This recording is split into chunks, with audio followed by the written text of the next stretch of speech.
The gun was cold against my temple. I could feel every groove of the barrel, every imperfection in the metal pressed into my skin. My breathing had gone shallow, not from fear, though fear was there, coiling in my stomach like barbed wire, but from the weight of his presence behind me. Close enough that I could feel the heat radiating from his chest. Close enough to smell the bergamot and gunpowder that clung to him like a second skin. You should have stayed where I put you, Piccola. His voice was barely above a whisper, but it carved through the silence of the empty warehouse like a blade. Oh, controlled. Deadly. I wanted to turn to see his face, but the pressure of the weapon kept me frozen. My pulse hammered against my throat so loud I was certain he could hear it. The concrete floor beneath my knees was freezing, biting through the thin silk of my dress, the same dress he'd chosen for me that morning. The same dress I'd been wearing when I tried to run. I told you what would happen if you tried to leave. Each word fell like a stone into dark water. Final. Irreversible. My hands trembled where they rested against my thighs. I'd scraped them raw, clawing at the warehouse door before he'd found me. Blood had dried in the creases of my palms, dark and accusatory. Look at me. The command wasn't loud, but it moved through my body like an electric shock. Slowly, the gun lifted from my temple and I heard him step around me, his footsteps echoing in the vast emptiness. When he came into view, my breath caught despite everything. Alessandro Russo. My husband. My captor. My destruction. He crouched before me, elbows resting on his knees, the gun dangling loosely from his fingers. In the weak light filtering through the broken skylights above, his face was all sharp angles and shadows. Dark eyes that held no mercy. A jaw carved from stone. The kind of beautiful that made you forget to be afraid until it was too late. Did you really think I wouldn't find you? His head tilted slightly, studying me like I was a puzzle he'd already solved. Did you think there was anywhere in this city, in this world, that you could hide from me? I couldn't speak. My throat had closed around words that wouldn't come. His free hand reached out, fingers curling under my chin with surprising gentleness. The contrast made my eyes burn. How could hands that killed without hesitation touch me like I was something precious? You're mine, Isabella. His thumb brushed across my lower lip, and I hated the way my body responded, the way heat bloomed low in my belly despite the gun still visible in his other hand. You became mine the moment your father signed that contract. The moment I put my ring on your finger. The moment I dash. He stopped himself, jaw tightening. Something flickered behind his eyes, regret, maybe, or something darker before the mask slammed back into place. I don't want to hurt you. His voice dropped even lower, intimate in a way that made my skin prickle. But I will do whatever it takes to keep you. Do you understand? I managed a nod, the smallest movement. Say it. His grip on my chin tightened just enough to remind me who held the power here. Say you understand. I understand. The words scraped out of me, raw and broken. For a long moment he just looked at me, searching for something. Then he released me and stood, the gun disappearing into the holster beneath his jacket. He extended his hand toward me. Come. We're going home. Home. The word was a mockery. There was no home. There was only his fortress, his rules, his obsession. But I took his hand anyway, because what choice did I have? His fingers closed around mine, warm, solid, inescapable, and he pulled me to my feet. My legs shook, but he steadied me with a hand at my waist, drawing me against him. I know you hate me right now, he murmured against my hair, his lips brushing my temple where the gun had been moments before. But one day you'll understand. One day you'll thank me for protecting you from the things you don't yet know. I wanted to ask what things, what secrets justified this cage he'd built around me. But the words died when I looked up and saw his face. Because beneath the control, beneath the cold certainty, I saw something that terrified me more than the gun ever could. Desperation. As if he needed me in a way that had nothing to do with contracts or power. In a way that made him dangerous not just to me but to himself. He led me toward the black car waiting in the shadows, and I followed like I'd been following since the night my father sold me to save himself. Since the night I became Mrs. Alessandro Russo. The night my life ended and this twisted, beautiful nightmare began. 3 months earlier my father was still pretending to love me. I should have known something was wrong the moment he called me into his study. He never called me there, not unless he needed something or worse had already taken it. The Manhattan penthouse felt colder than usual that evening, despite the August heat pressing against the floor-to-ceiling windows. I stood in the doorway watching my father pour amber liquid into a crystal tumbler with hands that shook just slightly. Enough that I noticed. Not enough that he'd ever admit it. Close the door, Isabella. The sound of my full name made my stomach tighten. He only used it when things were serious. When I was 8 and broke my mother's china. When I was 16 and he caught me trying to leave for college early. When I was 22 and told him I'd applied for the curator position in London. I closed the door. The study smelled like leather and cigars and something else, something sour that might have been fear. My father had never been a fearful man. He'd built his commercial real estate empire through ruthlessness and charm in equal measure. But tonight, standing at his desk in his tailored suit with his perfectly grayed temples, he looked diminished somehow. Smaller. Seat. He gestured to the chair across from him. I remained standing. What's this about? He took a long drink, his throat working. Then he set the glass down with too much force and I watched a crack spider web across the base. I need you to understand something. His voice was steady, but his eyes wouldn't meet mine. Everything I've done for this family. For you and your mother. To give you the life you have. Cold dread began pooling in my chest. Dad dash. I made some investments. He spoke over me, words coming faster now. Investments that should have paid off. That would have paid off if the market hadn't dash. He stopped, jaw working. It doesn't matter. What matters is that I owe money. A substantial amount. To people who don't accept excuses. The room tilted slightly. I gripped the back of the chair to steady myself. How much? 15 million. The number hung in the air between us like poison gas. 15 million. I'd grown up with wealth, yes, but that kind of money, that was liquidation. That was selling everything. That was... To who? My voice came out surprisingly calm. This time when he looked at me, I saw something I'd never seen in my father's eyes before. The Russo family. I knew the name. Everyone in New York knew the name, even if they pretended not to. The Russos weren't just wealthy, they were power itself, wrapped in Armani suits and Italian leather. They owned half the city and the half they didn't own they controlled. Hipping. Real estate. Thinos. And beneath it all, the things people whispered about but never said aloud. You borrowed from the Mafia? I couldn't keep the disbelief from my voice. I had no choice. His control finally cracked and he slammed his palm against the desk. The banks wouldn't. I was going to lose everything, Isabella.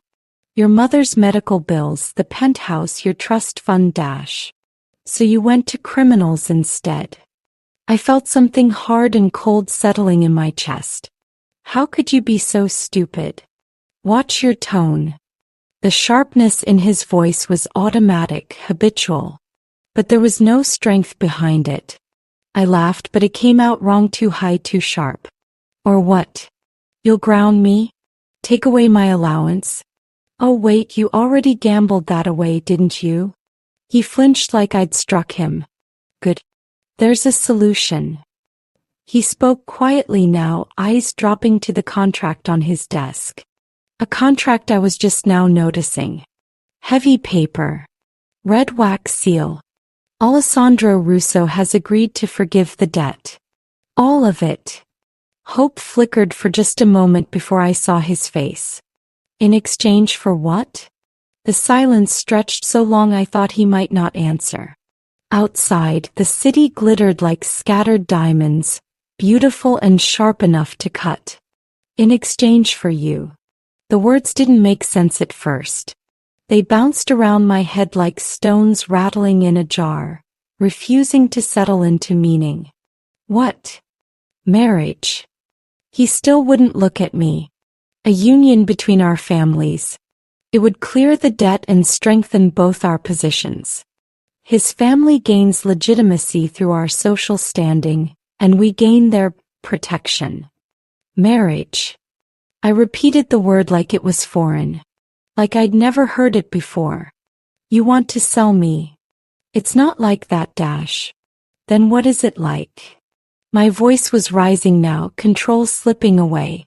Explain to me how offering your daughter to a crime lord in exchange for money is anything other than that. Alessandro Russo is not just some street thug. My father's tone shifted, taking on the lecturing quality he used when discussing business deals. As if this were just another transaction. He's the head of one of the most powerful families in the country. He's educated, cultured, Dash. He's a murderer. The word fell like a guillotine blade. My father's mouth tightened. You don't know that. Everyone knows that. I was shaking now, I realized distantly. My entire body trembling like a leaf in a storm. By God, Dad. What have you done? He stood then, coming around the desk toward me. I stepped back instinctively and hurt flashed across his face. Isabella, please. Just meet him. Have dinner. He's a reasonable man, Dash. Reasonable men don't buy women. He's not buying you. But even as my father said it, I could see the lie in his eyes. This is a business arrangement, yes, but it could be good. You'd want for nothing. You'd be protected. Cherished even. Cherished. I tasted the word like ash. The way you cherish Mom. Keeping her medicated and quiet while you destroy our lives. That finally got him. His face went red then white. Your mother is sick, Dash. And you're using her to justify this. I felt something breaking inside me, something that had been cracking for years finally giving way. When does he want an answer? My father's relief was palpable, pathetic. He's coming for dinner. Tonight. At 8. I looked at the antique clock on his desk. 7:15. You didn't even give me a choice. The realization settled over me like ice water. You already told him yes. Isabella, Dash. Get out. My voice was steady now, eerily calm. Get out of your own study. I need to think. He hesitated, then nodded and moved toward the door. But he paused with his hand on the brass handle. I'm sorry. His voice was small. But if you don't do this, they'll kill me. They'll kill all of us. Then he left me alone with the contract and the dying light and the sound of my own heartbeat thundering in my ears. I sank into his chair, my chair now, I supposed, since everything was mine to lose, and pulled the contract toward me. The paper was heavy, expensive. Old world. The kind of thing that felt permanent just holding it. Marriage contract between the families of Castellano and Russo. My vision blurred as I read the terms. Immediate marriage. No prenuptial agreement. Complete financial merger. I would become Isabella Russo. I would become his. The word love appeared nowhere in the document. I don't know how long I sat there watching the sun set over the city I'd grown up in. The city I'd thought was mine. But New York had never belonged to me. It belonged to men like Alessandro Russo. Men who took what they wanted and called it business. At 7:55, Maria, our housekeeper, the woman who'd raised me more than my own mother, knocked softly. "Miss Isabella? Your father says the guest is here." I looked at myself in the reflection of the darkened window. 24 years old. Art history degree from Columbia. A job offer in London I'd never get to accept. A life I'd planned that was crumbling like sand through my fingers. "Tell them I'll be down in 5 minutes." I needed those 5 minutes to find the courage to face the man who'd bought me. Or to find a way to run. He was younger than I expected. I'd pictured someone my father's age, gray-haired, heavy-set, wearing his power like a badly fitted suit. Instead, the man standing in our living room looked like he'd walked out of a Renaissance painting. Mid-30s maybe. Tall enough that I had to tilt my head back slightly even in heels. Dark hair swept back from a face that was all brutal elegance, sharp cheekbones. A Roman nose, lips that looked like they'd forgotten how to smile. But it was his eyes that stopped me on the stairs. Dark. Endless. The kind of eyes that saw everything and forgave nothing. He was looking at me like he already owned me. As he did. "Isabella." My father's voice was too bright, too loud. Overcompensating. "This is Alessandro Russo." "Alessandro, my daughter." Alessandro. The name felt dangerous in my mouth, so I didn't say it. He moved toward the stairs with the fluid grace of a predator. Everything about him was controlled, his movements, his expression, the way he held himself like violence was just a breath away. He wore a black suit that probably cost more than my car, tailored so perfectly it seemed like a second skin. When he reached the bottom step, he stopped. Waiting. I had two choices. Stay frozen on the stairs like a coward or walk down and face him. I walked down. Up close he was even more devastating. The kind of beautiful that made you understand why angels fell. He smelled like bergamot and something darker, leather maybe, or gunpowder. His presence filled the space between us until there was no air left to breathe. "Miss Castellano." His voice was low, cultured, with just a hint of an Italian accent curling around the edges. He extended his hand. I looked at it. Long fingers. No rings except one gold signet on his right hand with a crest I didn't recognize. No wedding band. Yet. I forced myself to take his hand. His grip was firm, warm, and he held on just a fraction longer than necessary. Long enough that I felt my pulse jump. Long enough that I knew he felt it too. "Mr. Russo." I pulled my hand back, resisting the urge to wipe it on my dress. "Forgive me if I don't pretend this is a social call." My father made a strangled sound. Alessandro's lips curved slightly, not quite a smile but close. "I appreciate honesty." He glanced at my father, who'd gone pale. "Your daughter has more spine than you do, Castellano." "Good. I have no use for a wife who breaks easily." Wife. The word hung in the air like a blade. "Shall we have dinner?" My father's voice cracked slightly. "Maria has prepared dash. I'd prefer to speak with Isabella alone." Alessandro's eyes never left mine. "If she's amenable." It wasn't really a question. "The terrace," I heard myself say. "We can talk there." My father looked like he wanted to protest, but one glance at Alessandro's face killed the words in his throat. Instead, he nodded and retreated toward his study like a dog that had been kicked too many times. I led Alessandro through the living room to the French doors that opened onto our wraparound terrace. The August night was thick with humidity, the city sprawling below us in a carpet of lights. I walked to the railing and gripped it, needing something solid to hold on to. Behind me, I heard the soft click of the doors closing. We were alone. "You're angry." His voice came from closer than I expected. I hadn't heard him move.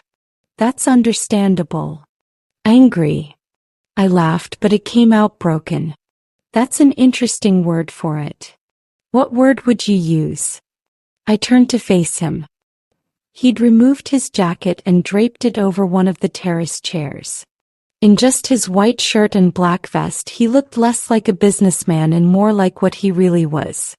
A killer in expensive clothes. Sold, I said quietly. Traded. Bartered. Take your pick.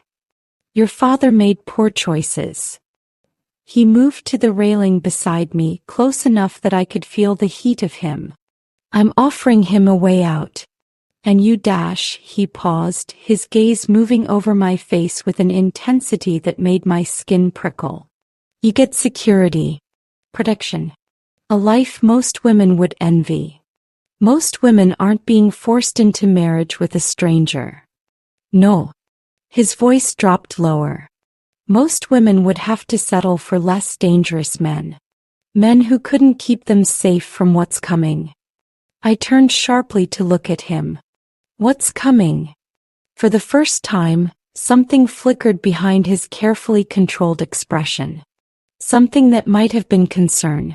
Your father didn't just borrow money from me, Isabella. He borrowed from others. The Volkov family, specifically. My blood went cold. Even I knew that name. Russian mob. Brutal. Unpredictable. He told me it was just you. He lied. Alessandro's jaw tightened. The Volkovs have already made inquiries about collecting. And when they find out your father can't pay. He let the sentence hang, but I understood the implication. They'll come for me. They'll come for anything that has value. His hand moved, almost touching my arm, then stopped. The only thing keeping them at bay right now is the rumor that you're under my protection. Once it's official, once you're my wife, they won't dare touch you. So this is about protection. I wrapped my arms around myself, suddenly cold despite the heat. You're offering to be my bodyguard. I'm offering to be your husband. The correction was quiet but absolute. There's a difference. Is there? I met his eyes, searching for something, compassion maybe, or humanity. What do you get out of this arrangement, Mr. Russo? Besides a terrified woman who didn't choose you. His expression went very still. Dangerous. You think I need to buy a wife? His voice was soft. Deadly. You think I couldn't have any woman I wanted with a single phone call? Then why me? The question burst out of me. Why not someone who actually wants this? Someone from your world who understands the rules. He was quiet for so long I thought he wouldn't answer. The city noise drifted up to us, car horns, sirens, the endless pulse of New York at night. When he finally spoke, his voice had changed. Become something raw. Because I saw you. I blinked. What? 6 months ago. At the Met Gala. You were wearing a green dress, standing alone by the Caravaggio exhibit while everyone else was drinking champagne and networking. His eyes held mine and I saw something in them that made my breath catch. You were crying. Just a little. I watched you wipe your eyes and go back to staring at that painting like it was the only real thing in the room. I remembered that night. My mother had been too sick to attend, and my father had abandoned me to schmooze with investors. I'd escaped to the galleries and found myself in front of the calling of St. Matthew, that moment of divine intervention, of a life changed irrevocably by a single gesture. You were there. I was there. He turned to face me fully, and the intensity in his expression made me step back against the railing. And I thought, that's someone who understands what it means to want escape. To feel trapped by the life they were born into. So you decided to trap me further? My voice shook. I decided to offer you a different cage. His hand rose, and this time he did touch me, fingers curving under my chin, tilting my face up to his. One where you'll be protected, provided for. Where you can have the freedom to pursue your art, your work, your passions. All I ask in return is your loyalty. Your presence. Your name beside mine. My body. The words came out as barely a whisper. His thumb brushed across my lower lip and I felt that touch everywhere. Eventually, he said quietly. When you're ready. I'm not a rapist, Isabella. I don't take what isn't offered. But I am a patient man. And I will have you, all of you, in time. I should have been terrified. Should have pulled away, run, screamed for help. Instead, I found myself leaning into his touch like a flower-seeking sun. What if I say no? I had to ask. Had to know. His hand dropped and something cold slid back into place behind his eyes. Then I'll forgive your father's debt anyway. I'll ensure the Volkovs understand you're off limits. And you'll be free to live your life however you choose. He stepped back, putting distance between us.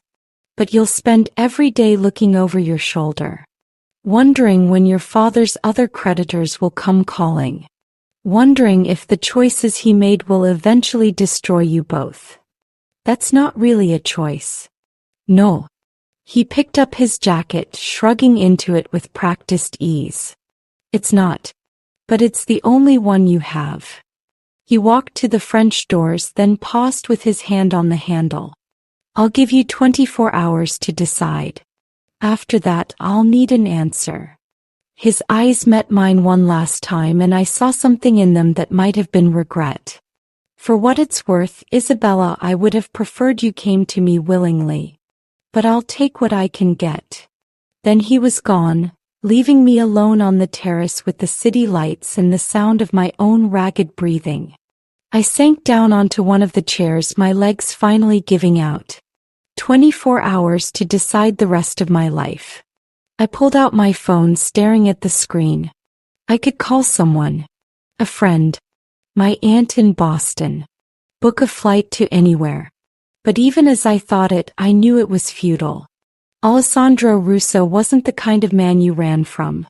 And if what he said about the Volkovs was true, I thought about my mother, fragile and fading in her medicinal haze.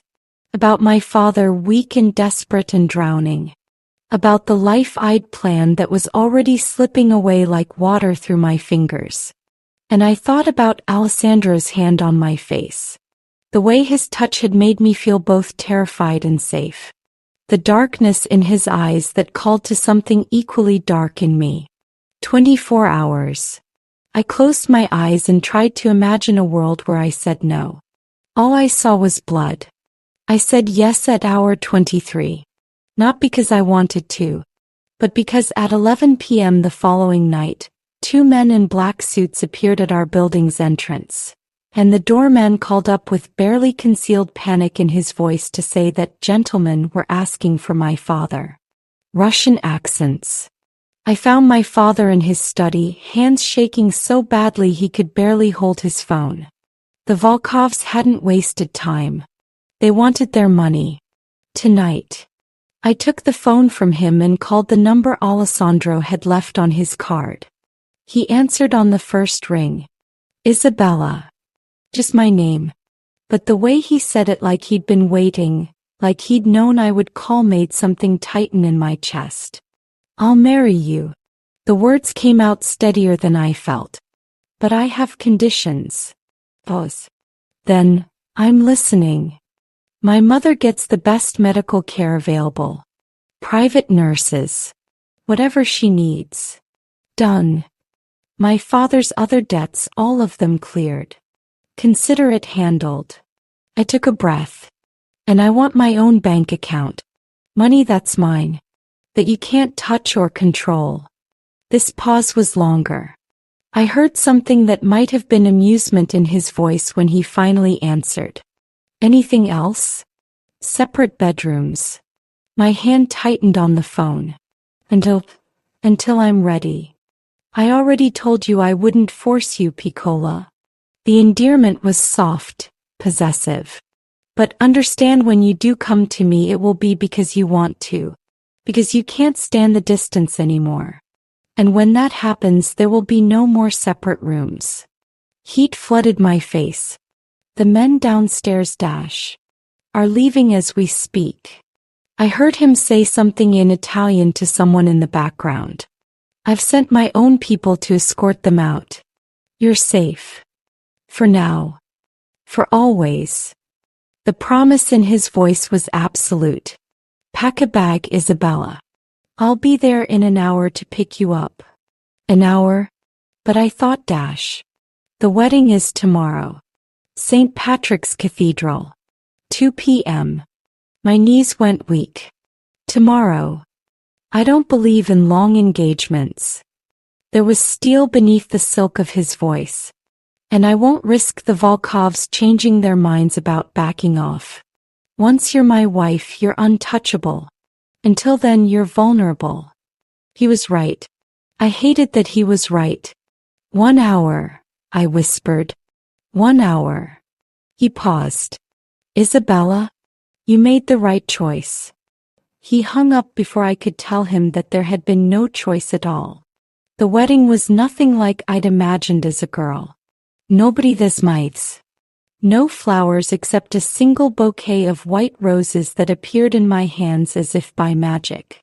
No guests except my parents, my father ashen and silent, my mother so heavily medicated she smiled dreamily through the entire ceremony, and a handful of Alessandro's men who stood like dark sentinels along the walls. The priest looked nervous.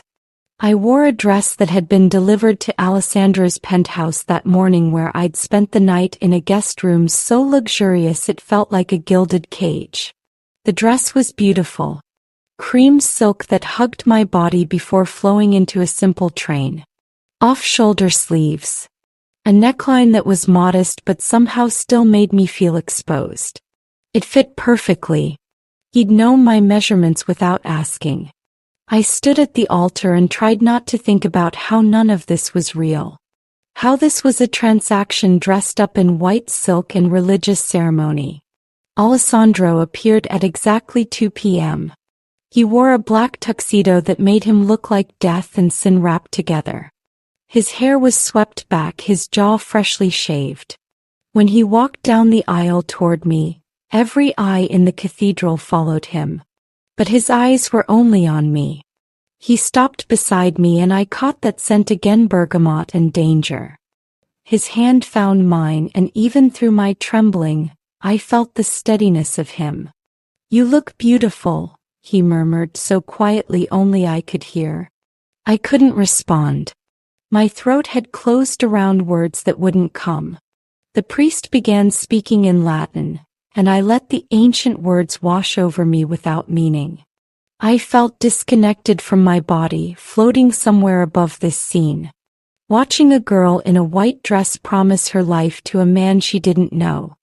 Isabella Marie Castellano. The priest's voice cut through my daze. Do you take this man to be your lawfully wedded husband, to have and to hold from this day forward, for better, for worse, for richer, for poorer, in sickness and in health, until death do you part? Death do you part? I looked at Alessandro. Really looked at him. At the sharp angles of his face, the darkness in his eyes, the controlled violence that hummed beneath his perfectly tailored exterior. This was a man who killed.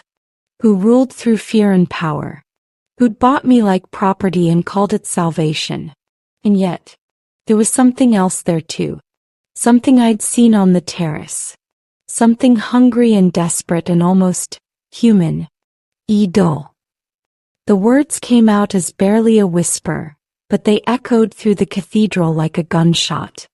Alessandro's fingers tightened around mine. The priest turned to him. Alessandro Dante Russo, do you take this woman to be your lawfully wedded wife, to have and to hold from this day forward, for better, for worse, for richer, for poorer, in sickness and in health, until death do you part? I do. His voice was steady, absolute, like he was making a vow to God himself. The rings.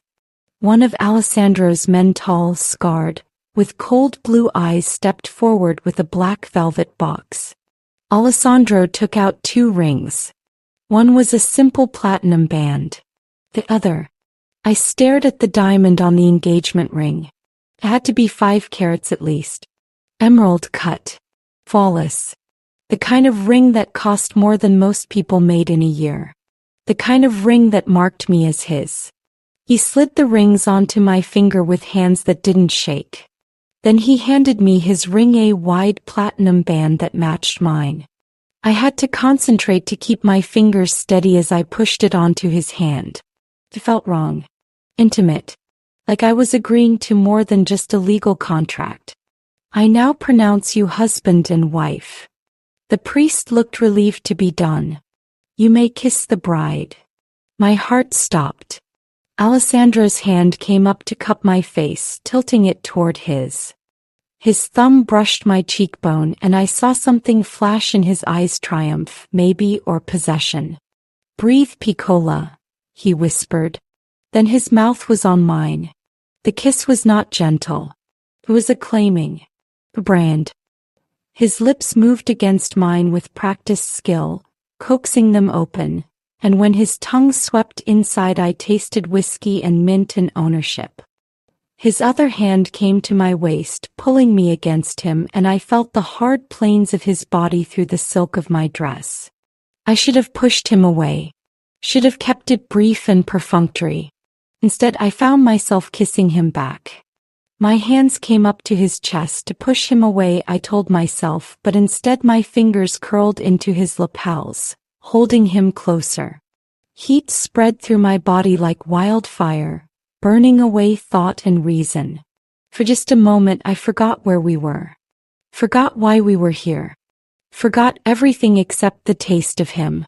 When he finally pulled back, his eyes were darker than I'd ever seen them. His breathing had gone uneven, and something like satisfaction curved his lips. Mine, he said so quietly only I could hear. You're mine now, Isabella. I wanted to argue, to tell him that a ring and a kiss didn't make me his. But the words died when I looked down at my hand and saw the diamond glittering there like a shackle. The reception was held at Alessandro's penthouse, the same one I'd spent last night in. It took up the entire top floor of a building in Tribeca, with floor-to-ceiling windows that offered a panoramic view of Manhattan. The space was all dark wood and leather, masculine and expensive, with the kind of art on the walls that belonged in museums. There were more people here than at the ceremony. Men in suits with hard eyes and harder faces. A few women who looked at me with curiosity or pity or both. Everyone moved around Alessandro like he was a sun and they were planets caught in his orbit. I stood beside him as he accepted congratulations, his hand at the small of my back. Constant. Alessandro. An older man with silver hair and a face like weathered stone approached. Congratulations on your marriage. Your father would have been proud. Alessandro's hand tightened on my waist just slightly. Thank you, Salvatore. Allow me to introduce my wife. Isabella, this is Salvatore Conti. He works with our shipping operations. Shipping. The word was code I was learning. Everything with these people was code. Lovely to meet you. I forced a smile that felt like glass. Salvatore took my hand and kissed it, his eyes sharp and assessing. The pleasure is mine, Signora. You've made a very fortunate match. Have I? The words slipped out before I could stop them. Alessandro's fingers dug into my waist, a warning. But Salvatore just laughed. Beauty and fire. You chose well, my friend. He moved away and Alessandro's lips brushed my ear. Careful, piccola. These people are sharks. They smell blood in the water. And what are you? I whispered back. The shark they're afraid of. A waiter appeared with champagne. Alessandro handed me a glass, then raised his own. To my wife, he announced, his voice carrying through the room. May she find happiness in her new life. Everyone drank. I stared at the champagne in my glass and wondered if drowning in it would be preferable to this. The party continued for hours. I smiled until my face hurt. Made small talk with people whose names I immediately forgot. ate food I couldn't taste. And through it all, Alessandro never left my side. His hand was always on me, my waist, my shoulder, my hand. Marking me, claiming me, making sure everyone in that room knew exactly who I belonged to. By the time the last guest left, I was exhausted in a way that went deeper than physical tiredness. I stood by the windows, looking out at the city that had once been mine and now felt like a foreign country. You did well tonight. Alessandro's voice came from behind me. I watched his reflection approach in the glass. I know it wasn't easy. None of this is easy. I didn't turn around. He moved closer until I could feel the heat of him at my back.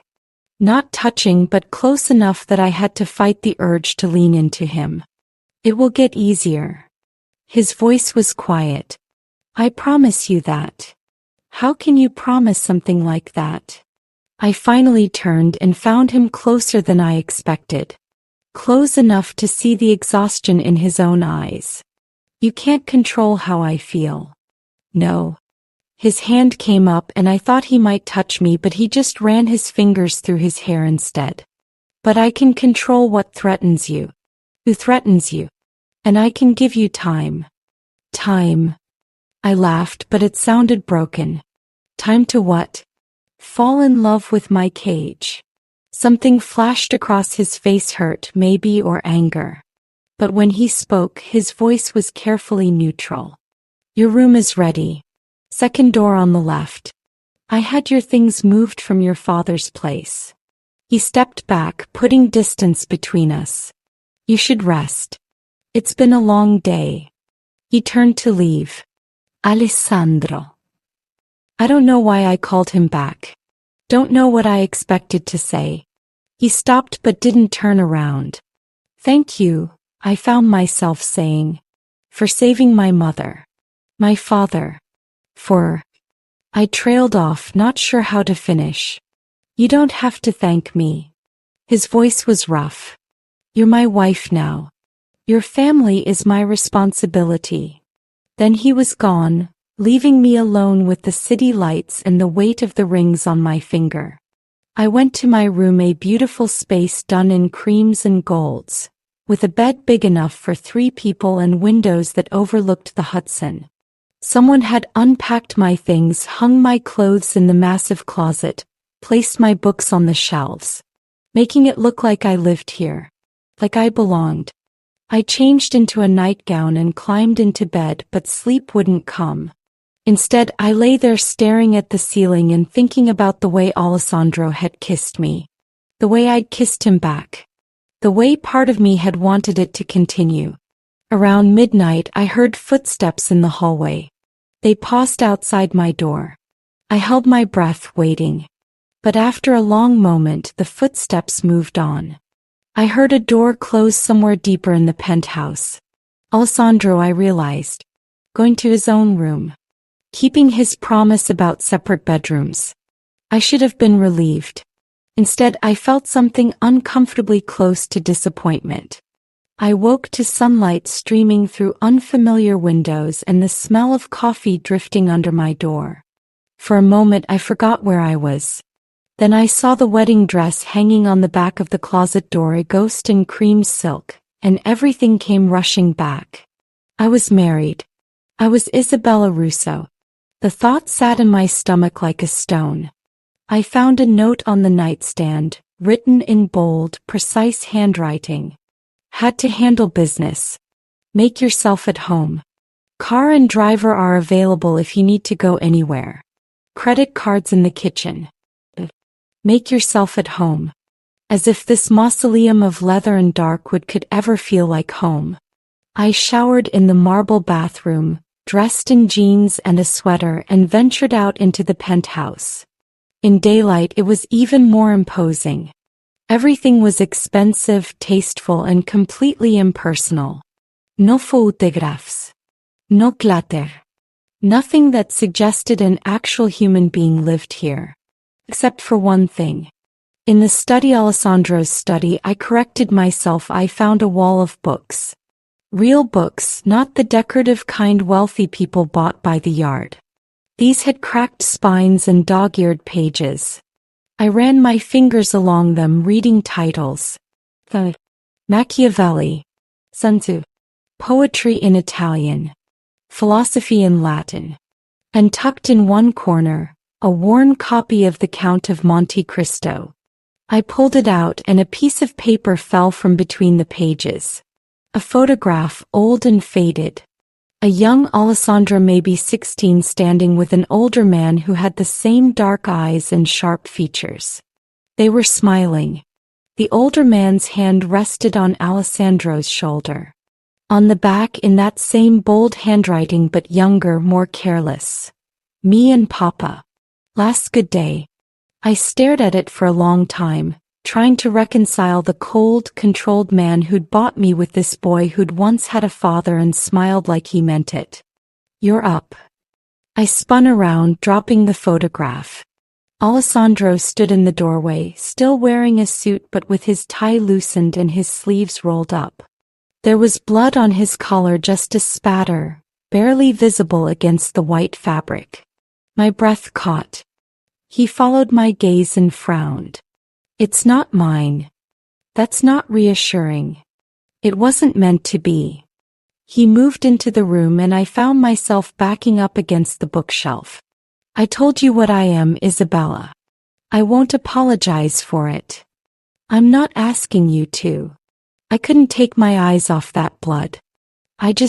Is someone dead? Yes.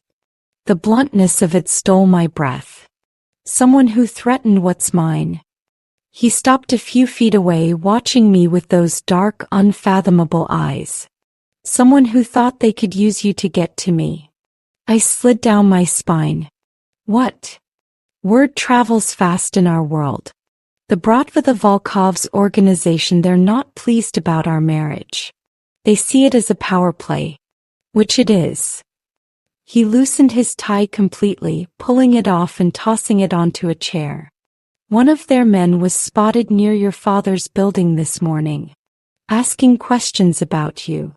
And now he's dead. Now he's a message. Alessandro's voice was matter-of-fact, clinical. One that says my wife is off limits. That anyone who even looks at you wrong will answer to me. I should have been horrified. Should have run. But instead I found myself asking, did you do it yourself? Something flickered in his eyes. Does it matter? Yes. He studied me for a long moment, then nodded slowly. Yes. I did. Why? Because some things I don't delegate. He moved closer and I pressed back against the books. Because when it comes to your safety, I don't trust anyone but myself. You barely know me. My voice came out shakier than I wanted. Why does it matter so much? Because you're mine. He said it like it was the simplest thing in the world.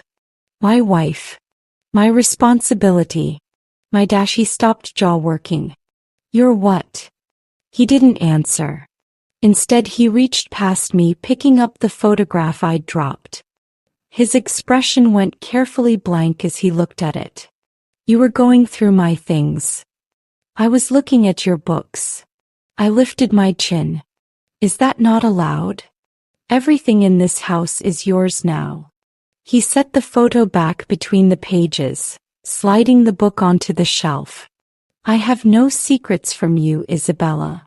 Don't you? I couldn't help the challenge in my voice. You're a criminal.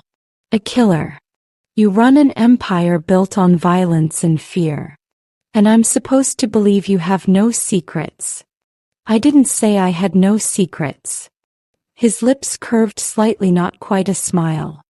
I said I have no secrets from you. There's a difference. Which means what exactly? Which means dash. He leaned in, one hand bracing against the bookshelf beside my head. Close enough that I could see flecks of gold in his dark eyes. Smell the bergamot and gunpowder that clung to him. That if you want to know something, all you have to do is ask. Fine. My heart was hammering now, but I held his gaze. Who was he? The man in the photograph. Alessandro's expression shuddered. My father. What happened to him? He was killed. When I was 17. The words came out flat. Emotionless. Shot in the head while I watched. By men who worked for the Volkovs. The air left my lungs. Alessandro dash. Is that why you hate them so much? Why you're so determined to protect me from them? I hate them because they're animals who take what isn't theirs. His voice had gone cold. Hard. I protect you because you're my wife. That's reason enough. But it wasn't. I could see it in his eyes, the pain he wouldn't name. The old wound that hadn't healed. I'm sorry, I said quietly. About your father. Don't be. He knew the risks. Alessandro pushed off from the bookshelf, putting distance between us again. We all do in this life. Including me now. He turned back and something raw flashed across his face. You were already at risk. Your father made sure of that. At least now you have someone who can actually protect you. A killer for a bodyguard. I tried to make it sound sarcastic, but it came out too soft. Would you prefer someone weaker? He moved to the window, staring out at the city. Someone who would let the wolves tear you apart to save his own skin? Like your father would have. The truth of it stung. He's not a bad man. He's a weak man. Which is often worse. Alessandro glanced back at me. Weak men make desperate choices. Dangerous choices. They sacrifice others to save themselves. And strong men. I moved toward him despite myself. What do? Strong men take what's theirs and burn anyone who tries to take it back. He said it without pride or shame. Just fact. They build empires and defend them with blood. That's not strength. The words burst out before I could stop them. That's just violence. Violence is the oldest form of power, Isabella. His eyes met mine and I saw something ancient and terrible in them. Everything else, money, status, influence, they all rest on the foundation of who's willing to do what to whom. That's the truth civilized people don't like to admit. I don't want to believe that. I know. His voice softened slightly. That's part of why I married you. I blinked. What? You still see the world the way it should be. Not the way it is. He turned fully to face me and the afternoon light cut across his features like a blade. You have something I lost a long time ago. Innocence. Hope. The belief that people can be good. You want me to keep believing in fairy tales while you commit murder? The bitterness in my voice surprised even me. I want you to keep being who you are. He moved closer and I found myself unable to step back. Because the moment you become like me, hard, cynical, capable of terrible things, is the moment I'll know I've destroyed something beautiful. You talk like I'm some kind of trophy. Something to be preserved. No. His hand came up, cupping my face with a gentleness that contradicted everything else about him. You're the thing that reminds me I'm still human. That there's something worth protecting besides power and territory. My breath caught. Alessandro. The door to the penthouse burst open. Alessandro moved so fast I barely saw it. One moment he was touching my face. The next he'd pushed me behind him and had a gun in his hand. A gun I hadn't even known he was carrying. Boss. A man's voice, urgent and out of breath. We have a situation. Alessandro didn't lower the weapon. This better be important, Marco, or you're a dead man for interrupting me. The Volkovs. Marco, the same blue-eyed man who'd held the rings at the wedding, appeared in the doorway. They've issued a formal challenge. Tonight. The old warehouse district. A challenge. Alessandro's voice had gone deadly calm. What kind? The old way. One-on-one. You and Dmitry Volkov. Winner takes control of the disputed territories. And if I refuse? They attack the Castellano building. With Isabella's mother still inside. The world tilted. Alessandro's grip on the gun tightened, but his voice stayed eerily calm. How many men do they have positioned? At least 20. Maybe more. We've pulled most of our forces to the penthouse for protection after this morning, so we're spread thin. Then they planned this. Alessandro's jaw worked. They knew we'd consolidate here. Knew it would leave other targets vulnerable. Boss, you can't go. It's obviously a trap. I don't have a choice. Alessandro's voice cut through the room like a whip. If I don't show, they'll kill her mother. And they'll make sure Isabella knows it was because of me. He turned to look at me, and the expression on his face made my heart stop. Alessandro, no. I grabbed his arm. You can't. If it's a trap, then I'll spring it. He holstered the gun, then gripped my shoulders. Listen to me. Marco will take you to the safe room. You'll stay there until this is over. I won't let you die for my mother. You don't have a choice. His fingers tightened. And I don't plan on dying, Piccola.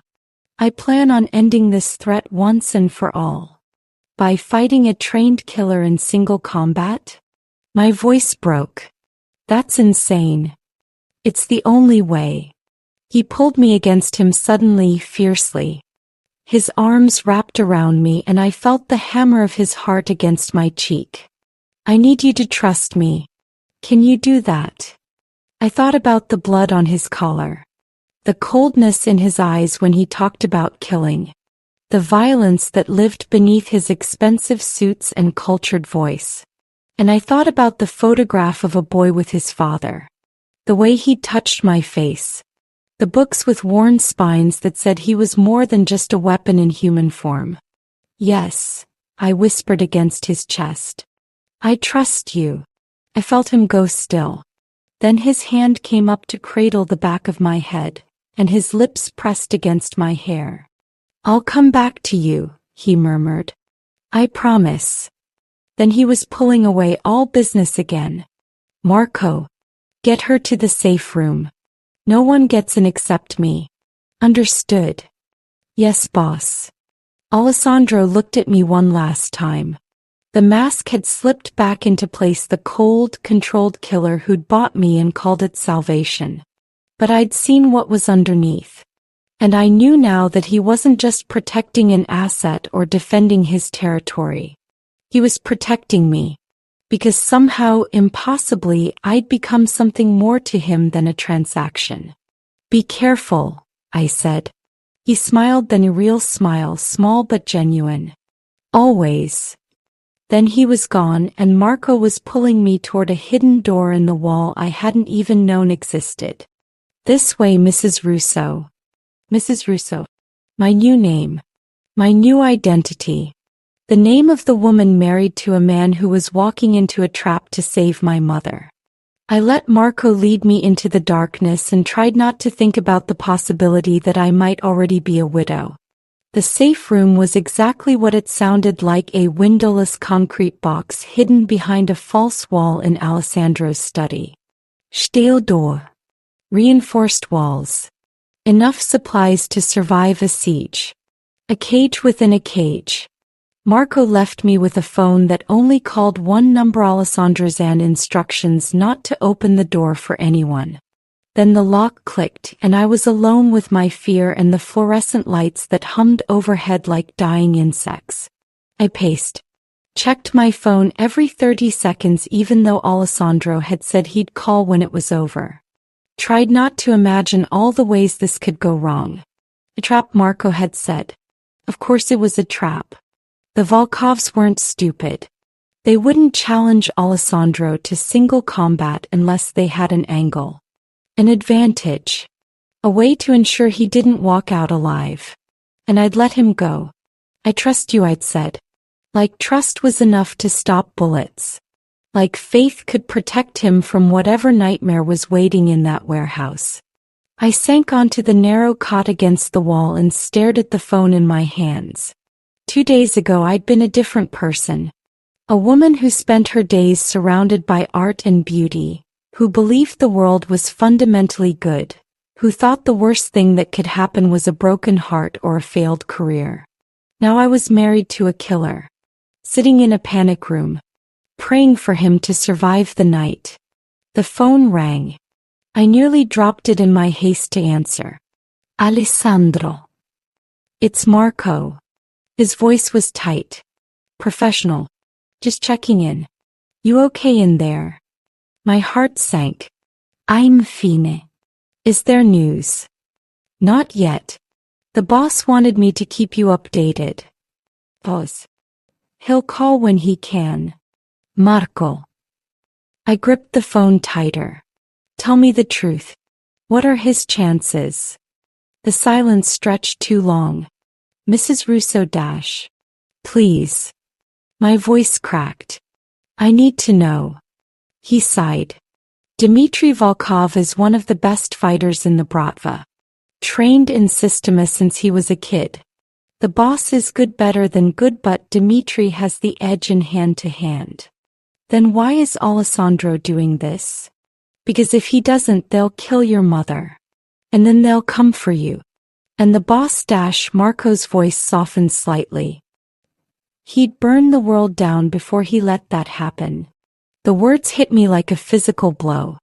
I have to go, Marco said. I'll call with updates. He hung up before I could respond. I sat there in the humming silence, Marco's words echoing in my head. He'd burn the world down before he let that happen. 3 days. That's how long I'd known Alessandro Russo. 3 days since he'd walked into my life with his dark eyes and his dangerous promises. 3 days since he'd bought me like property and called me his wife. It shouldn't matter this much.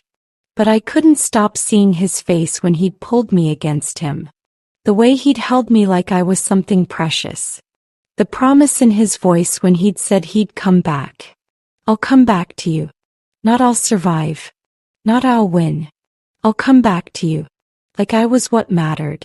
Like I was the reason worth surviving for. I pulled my knees to my chest and stared at the phone, willing it to ring. An hour passed. Then every minute felt like an eternity. Every second was another opportunity for something to go wrong. For a bullet to find him. For Dmitry Volkov's knife to strike true. For the trap to spring and Alessandro to... The phone rang again. Marco? I answered before the first ring finished. It's done. His voice was rough. Exhausted. Boss is alive. Dmitry Volkov isn't. The relief was so intense it made me dizzy. Is he hurt? Nothing critical. We're bringing him back now. Should be there in 20 minutes. And my mother?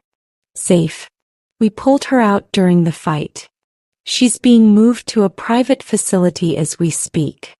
Somewhere the Volkovs can't touch. I closed my eyes, breathing for what felt like the first time in hours. Thank you. Don't thank me. Thank the boss. He's the one who walked into hell for you. The line went dead. 20 minutes. Alessandro would be here in 20 minutes. I stood, suddenly unable to sit still. My hands were shaking. My heart was racing. The safe room felt like it was closing in on me, the walls pressing closer with every breath. I needed to see him. Needed to know he was really alive and not just a voice on the phone telling me what I wanted to hear. I grabbed the door handle, then stopped. Don't open the door for anyone. But Alessandro was coming back. And I couldn't stay in this concrete box for one more second. I opened the door. The penthouse was dark. Only a few lights on, casting long shadows across the floor. Everything was exactly as I'd left it, books on the shelves. Alessandro's tie still draped over the chair in his study. But it felt different now. charged with an energy that made the hair on my arms stand up. I walked to the living room windows and stared out at the city. Somewhere out there in the warehouse district, Alessandro had fought for his life. Had killed a man with his bare hands. Had bled and survived and done it all for me. The thought should have terrified me. Should have disgusted me. Instead it made something hot and dark unfurl in my chest. I heard the elevator chime. My heart leapt into my throat. I spun toward the entrance just as the doors slid open. Alessandro stepped out. He looked like he'd been through a war. His suit jacket was gone. His white shirt was torn and stained with blood, some of it dried to rust, some of it still wet and gleaming. His lip was split, already swelling. There was a gash across his left cheekbone that would definitely scar. But he was alive. His eyes found mine across the room and everything else fell away. Isabella. My name was rough in his throat. Relief and something darker. You're supposed to be in the safe room. I couldn't. I moved toward him without thinking. I needed to see you. To know you were Dash. I stopped a few feet away, suddenly unsure. His eyes were on me with an intensity that made my skin burn. Dark and hungry and holding something back that felt like violence barely restrained. Alessandro. I lifted my hand toward his face, toward the gash on his cheek.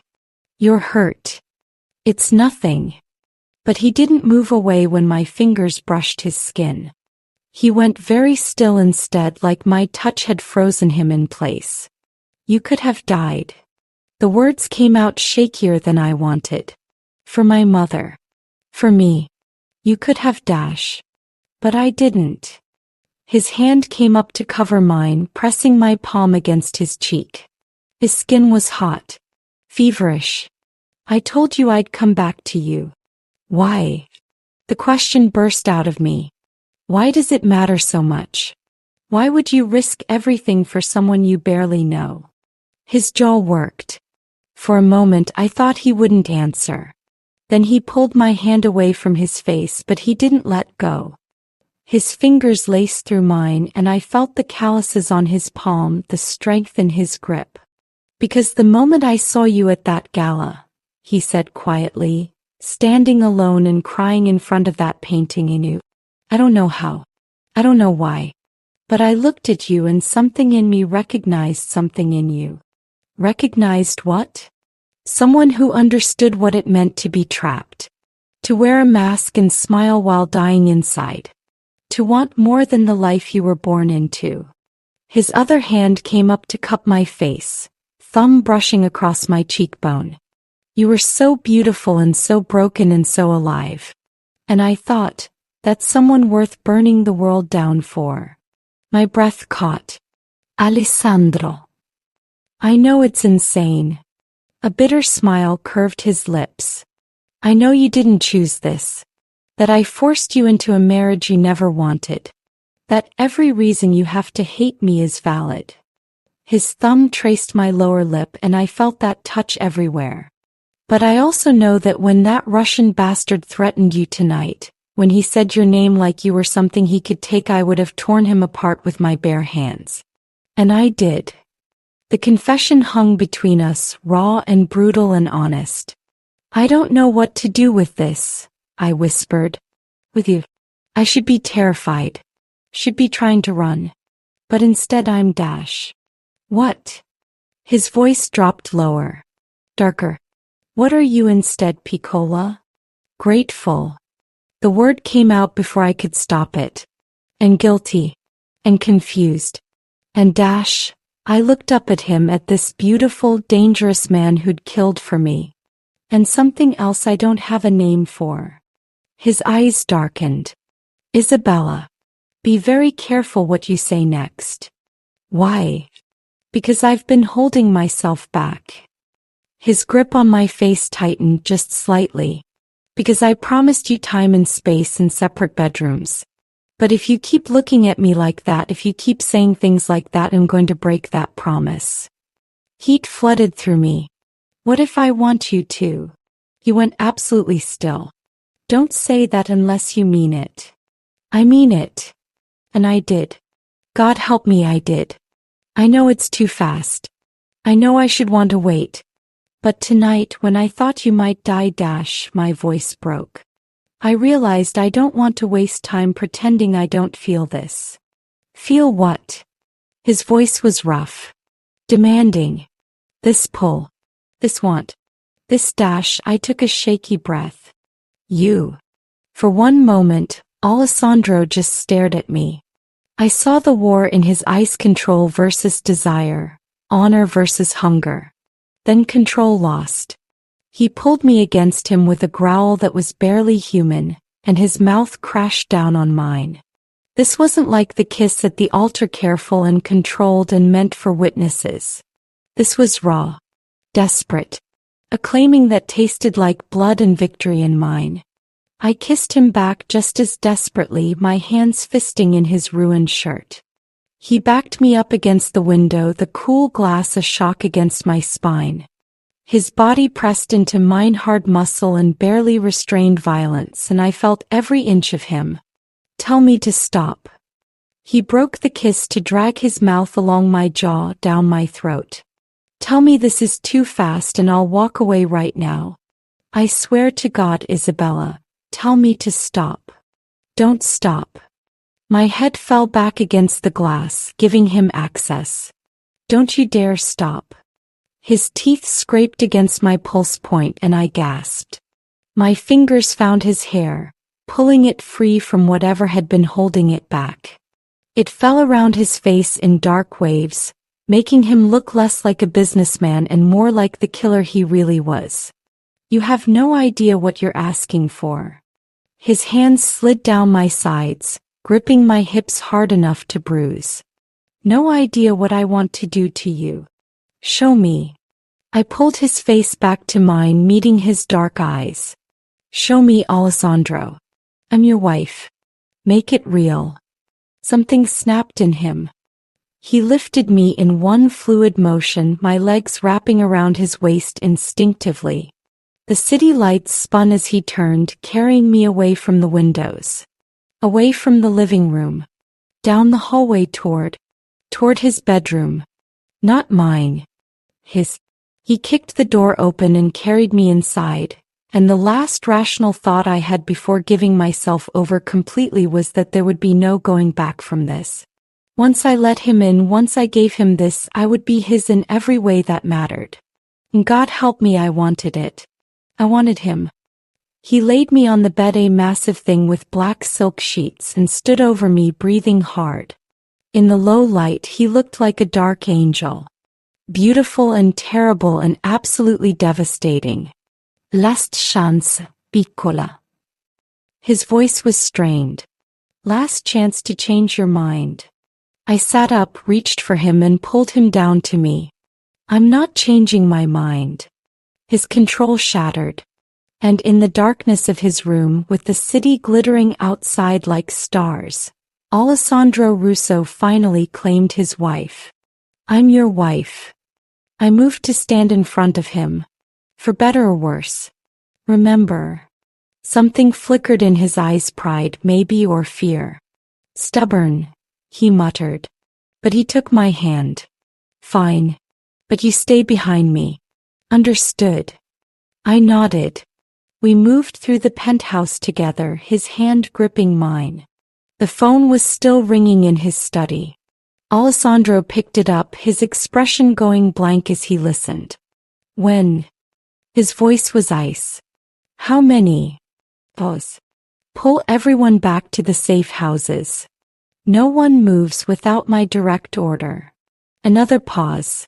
And get Isabella's mother to the backup location. Now. He hung up. The silence was deafening. What happened? I asked, even though I was afraid of the answer. The Bratva hit 3 of our locations in the last hour. His jaw was tight. Clubs. Warehouses. They knew exactly where to strike to do maximum damage. But how? I thought Dimitri's death would dash. It was supposed to. Alessandro's hand was still gripping mine, almost painfully tight. But someone on the inside is feeding them information. Someone close enough to know our security protocols. Our safe houses. Our dash. His eyes widened. Cazzo. The curse was vicious. Isabella, listen to me very carefully. I need you to get to the safe room. Right now. What? Why dash? Because if there's a traitor in my organization, this penthouse is compromised.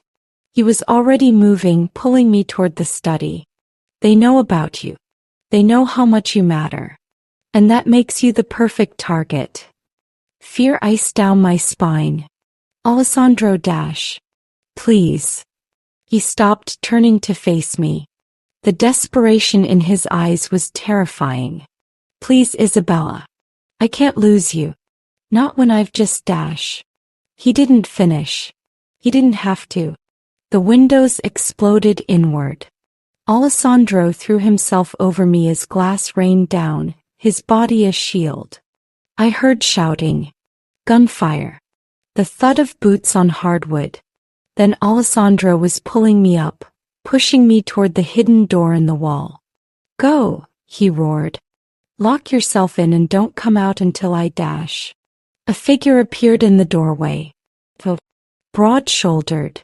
Holding a gun that was pointed directly at Alessandro's chest. Hello, cousin. The man's voice was cultured. Mused. Did you really think you could cut me out and I wouldn't notice? Alessandro went very still. Marco. The blue-eyed man from the wedding, the one who'd held the rings, who'd put me in the safe room, who'd called with updates about the fight, stepped fully into the study. And I realized with dawning horror that the gun wasn't pointed at Alessandro anymore. It was pointed at me. I woke to sunlight streaming across black silk sheets and the warm weight of Alessandro's arm draped across my waist. For a moment I didn't move. I just lay there, feeling the rise and fall of his chest against my back, the heat of his body wrapped around mine. His breath stirred my hair, slow and steady with sleep. Everything had changed last night. I felt it in my bones, in the places where his hands had mapped my body, in the ache that was equal parts pleasure and the shock of intimacy. He'd been careful with me despite the hunger I'd felt coiled beneath his skin. Gentle when I'd expected rough. Reverent when I'd braced for possession. And when it was over, when we'd both come down from that desperate high, he'd pulled me against him and held me like I was something precious.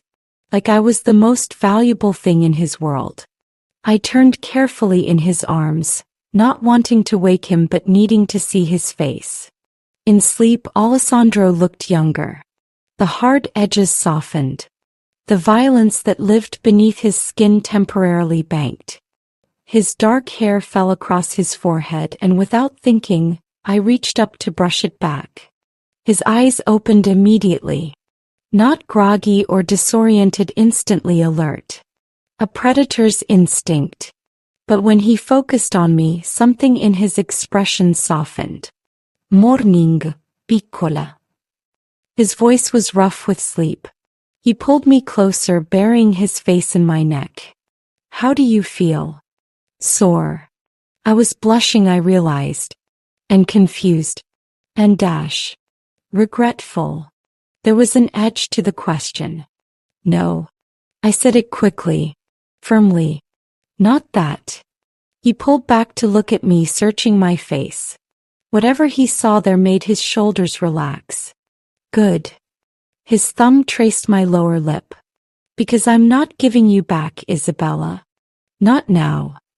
I'm not asking you to. The words came easier than they should have. I made my choice. Did you?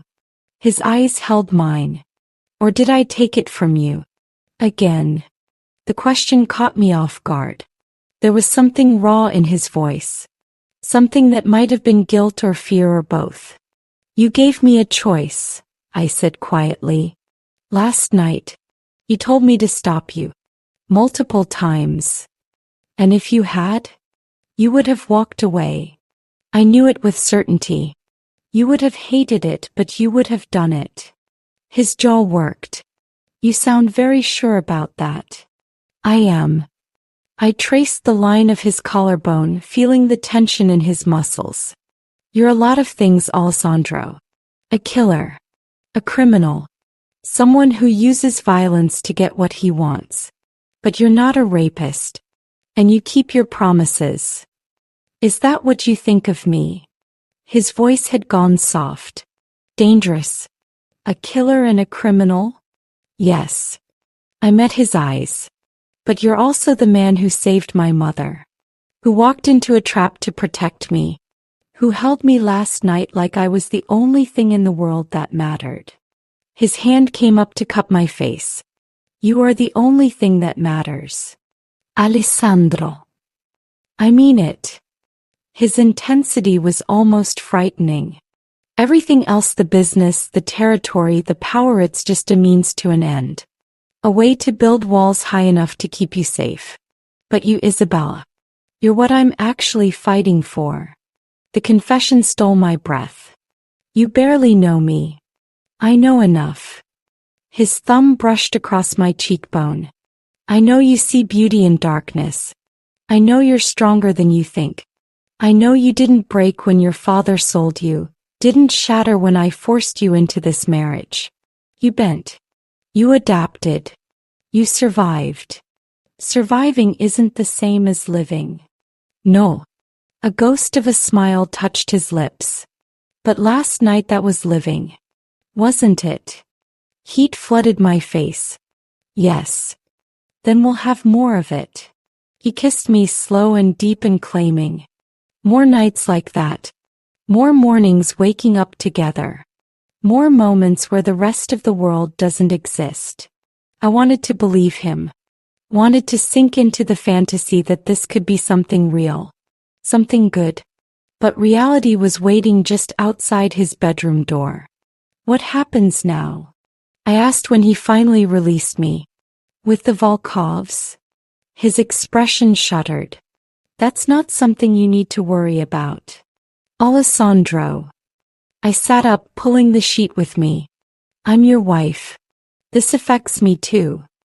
He sat up as well, all the softness draining from his face. In an instant he'd shifted from the man who'd held me in the night to the cold, calculating leader who ruled through fear. What happens now, he said carefully, is that we consolidate power. Dimitri's death left a vacuum in the Bratva's leadership. His younger brother, Alexei, will try to take control. But he's weak. Reckless. The other families will see an opportunity. An opportunity for what? War. The word fell like a stone. Unless we move first. Make alliances. Show strength.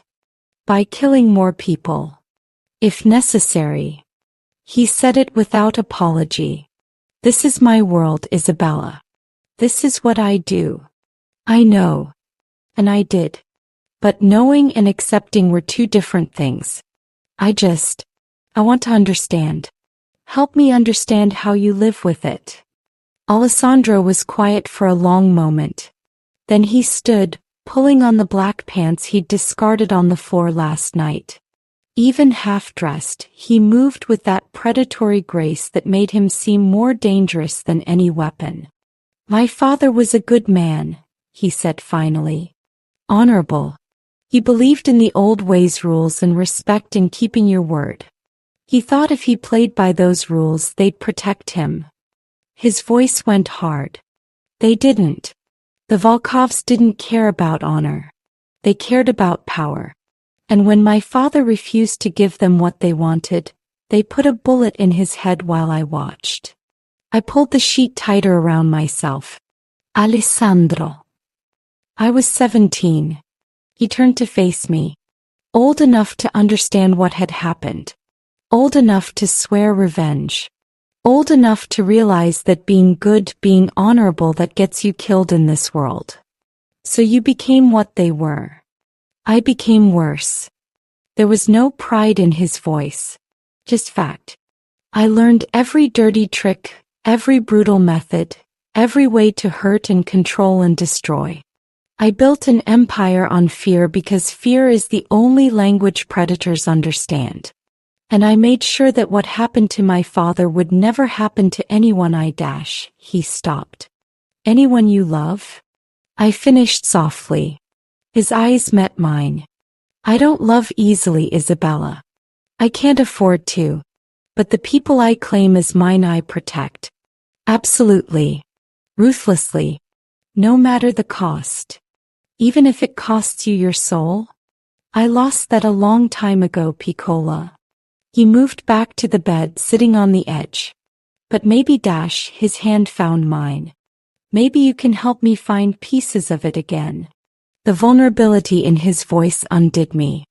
I moved closer, kneeling behind him, wrapping my arms around his shoulders. I felt him tense, then relax into my embrace. I don't know if I can do that, I admitted. I don't know if anyone can save someone else like that. Then don't save me. He turned his head to press a kiss to my wrist. To stay. Let me pretend I'm something other than a monster when I'm with you. You're not a monster. I killed 3 men last night. His voice was matter-of-fact.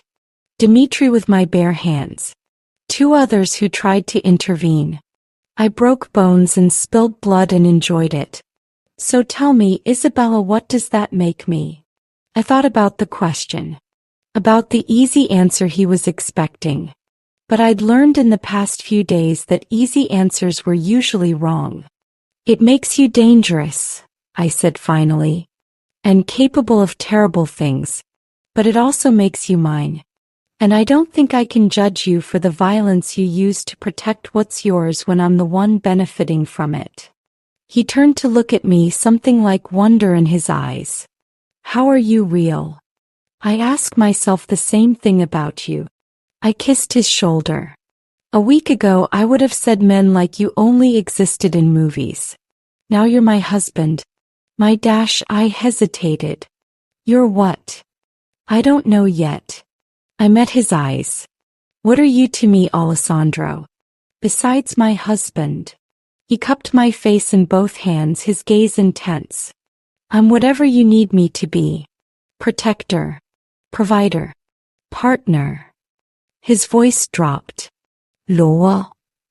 The word sent heat spiraling through me. And what do you need me to be? I asked. Alive. He said it without hesitation. Safe. Here. Everything else is negotiable. A phone rang somewhere in the apartment, harsh and insistent. Alessandro's expression darkened. That's the emergency line. He stood, pulling on his shirt as he moved toward the door. I watched him transform from the vulnerable man I'd been holding to the cold, controlled leader. Stay here, he ordered. I'll handle this. But I was already climbing out of bed, grabbing one of his shirts to pull over my naked body. Alessandro, if it's an emergency, then the last place you need to be is in the middle of it. You have me. He cupped my face in his hands. And I swear to you on my father's grave, on everything I am, I will get your mother back. But I need you to trust me. Can you do that? I looked into his dark eyes and saw the same desperation I felt. Yes, I whispered. I trust you. Good. He kissed me once hard. Then get dressed. We have work to do. You think I'm leaving you here after what just happened? A ghost of a smile touched his lips. No, piccola. Where I go you go. From now on we face everything together. He pulled me toward the bedroom, and despite everything, the blood, the bodies, the threat hanging over us, I felt something warm unfurl in my chest. Hope maybe. Or something even more dangerous. Love. Chapter 7. Time crystallized into sharp, terrible focus. I could see everything, the cold gleam of the gun barrel, the cruel smile on Marco's face, the way Alessandro's body had gone absolutely rigid beside me. Behind Marco, 3 more men filed into the study, weapons drawn, blocking any escape. Marco. Alessandro's voice was empty. Flat. The kind of calm that preceded violence. Put the gun down. Or what? Marco's smile widened. You'll kill me? Your own cousin? The man who stood beside you for 10 years. You betrayed me. Still that terrible calm. You fed information to the Bratva. Got good men killed. And now you're pointing a gun at my wife. Your wife. Marco's laugh was bitter. That's rich, Alessandro. You married some spoiled princess because her father owed you money, and suddenly she's more important than blood? More important than family. She is family. Alessandro's hand found mine, squeezing hard enough to hurt. And you just signed your death warrant. Did I? Marco gestured with the gun and I flinched. Because from where I'm standing, I'm the one holding all the cards. See, the Bratva made me a very generous offer. Help them take you down and I get your territory. Your business. Everything you've built. They're lying to you. Alessandro's voice was matter-of-fact. The moment I'm dead, they'll put a bullet in your head too. You're a loose end, Marco. Nothing more. Something flickered in Marco's eyes, doubt, maybe, or fear. But then his jaw hardened. Maybe. But at least I'll go down swinging instead of on my knees. His eyes shifted to me. You know what? Let's make this interesting. You love her, don't you? Your little art history student who probably can't even hold a gun. Don't. Alessandro's voice dropped to a growl. Don't even think about it. Too late. Marco's smile turned vicious. Here's the deal, Cugino. You come with us quietly, no fight, no resistance, and the girl lives. We'll even drop her off somewhere safe. But if you resist... The gun moved closer to my head. Well, you know what happens.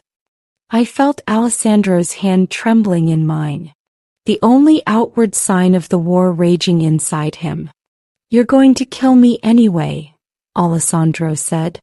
What guarantee do I have that you'll keep your word about Isabella? You don't. Marco shrugged. But it's the only chance she has. So what's it going to be? Your life for hers? Seems like a fair trade considering you forced her into this mess to begin with. The words hit like a slap. Because they were true, weren't they? I was only in danger because Alessandro had bought me, married me, made me a target by claiming me as his. Alessandro. I found my voice, though it shook. Don't. It's a trap. You know it's a trap. I know. His eyes met mine and the devastation in them made my heart crack. But I don't have a choice. You always have a choice. I gripped his hand tighter. Fight. Please. We'll fight together. And watch you die. His voice broke on the words. I can't. Isabella, I can't. How touching. Marco's voice was mocking. The great Alessandro Russo, brought to his knees by a woman he's known for less than a week. Our fathers would be ashamed. Our fathers are dead. Alessandro's eyes never left mine. Because they made the mistake of trusting family. I won't make that mistake again. Everything happened at once. Alessandro moved faster than I'd ever seen him move. He shoved me hard, sending me sprawling behind his desk. At the same time, his other hand came up with a gun I hadn't even known he was carrying. The shot was deafening in the enclosed space. Marco jerked back, blood blooming on his shoulder. But he didn't drop his weapon. He fired back and I heard Alessandro grunt in pain. Then chaos. More gunfire. Shouting. The sound of bodies hitting the floor.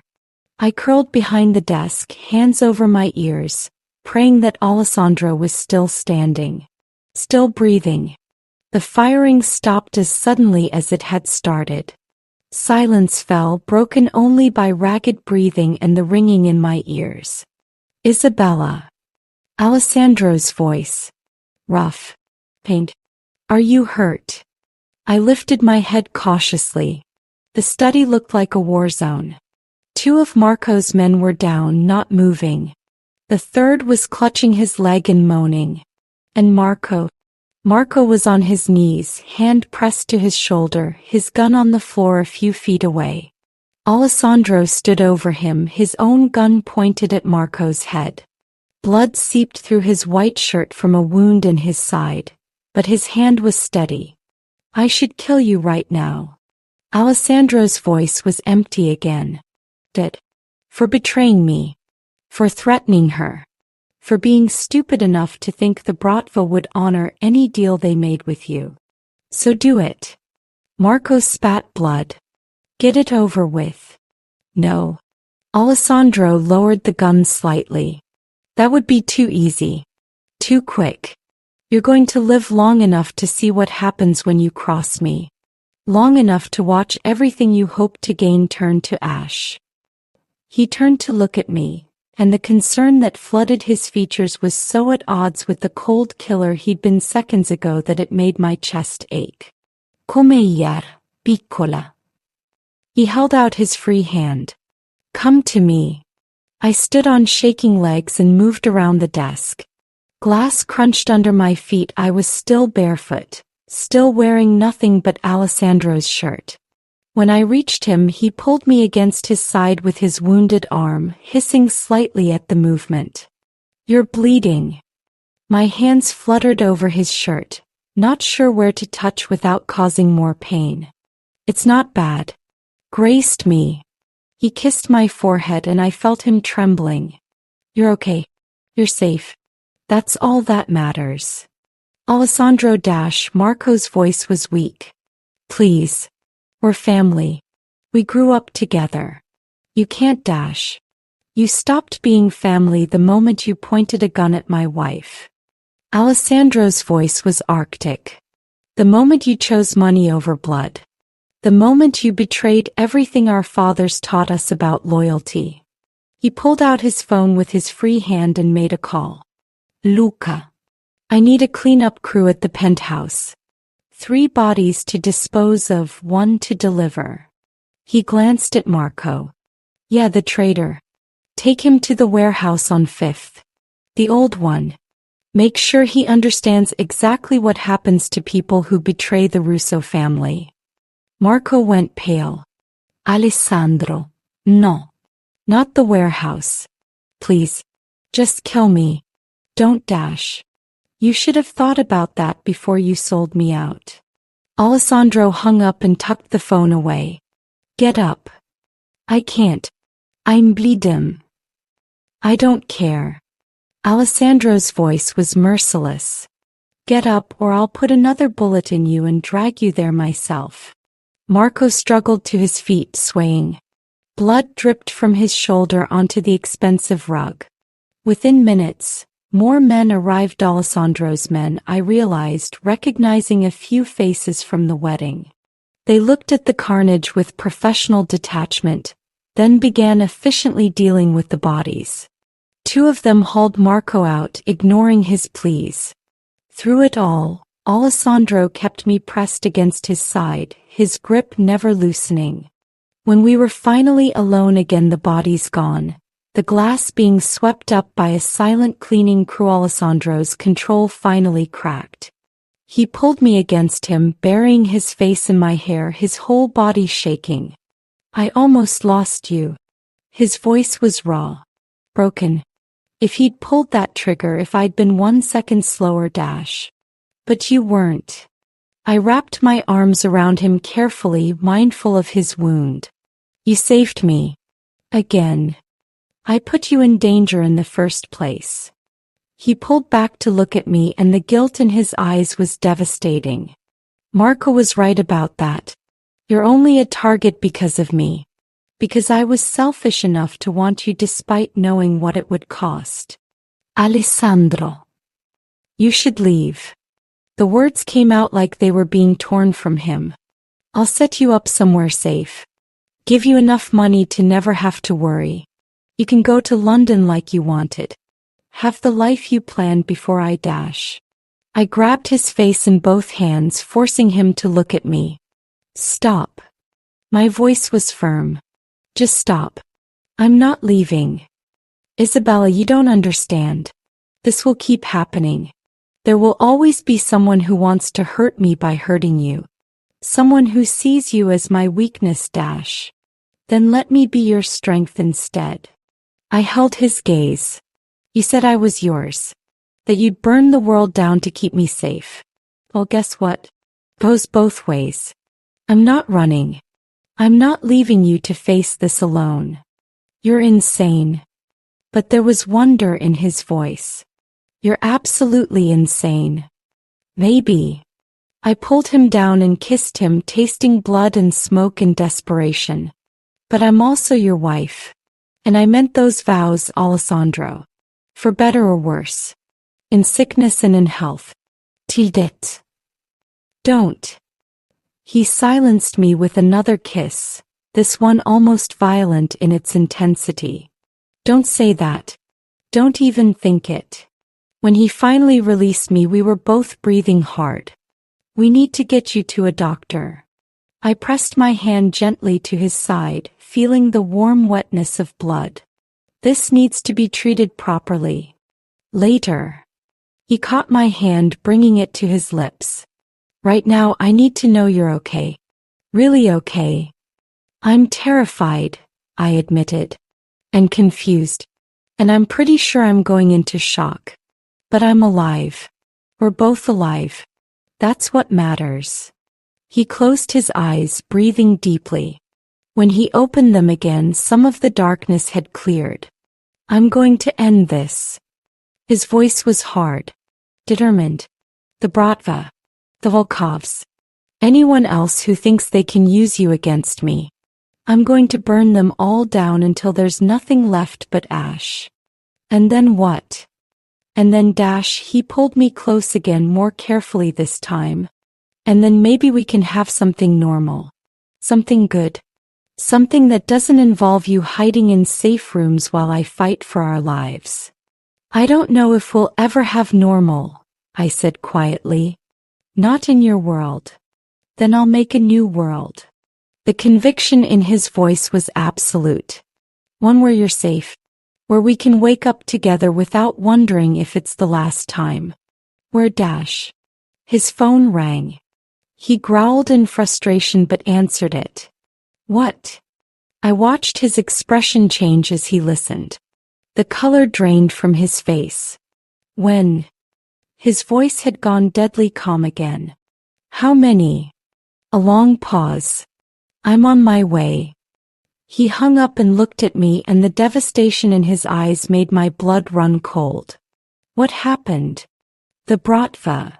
His jaw was tight. They hit the medical facility where your mother was being moved. Isabella, I'm sorry. I'm so No. The word came out as barely a whisper. No, she can't be She's alive. He grabbed my shoulders. She's alive, but they have her. They're holding her hostage. The world tilted. What do they want? Alessandro's silence was answer enough. They want you. I said it for him. They want you in exchange for her. He nodded slowly. Then we give them what they want. I pulled away from him, my mind racing. We set a trap. We No. His voice was absolute. I'm not using your mother as bait. Then what? I spun to face him. We just let them hold her? Let them hurt her?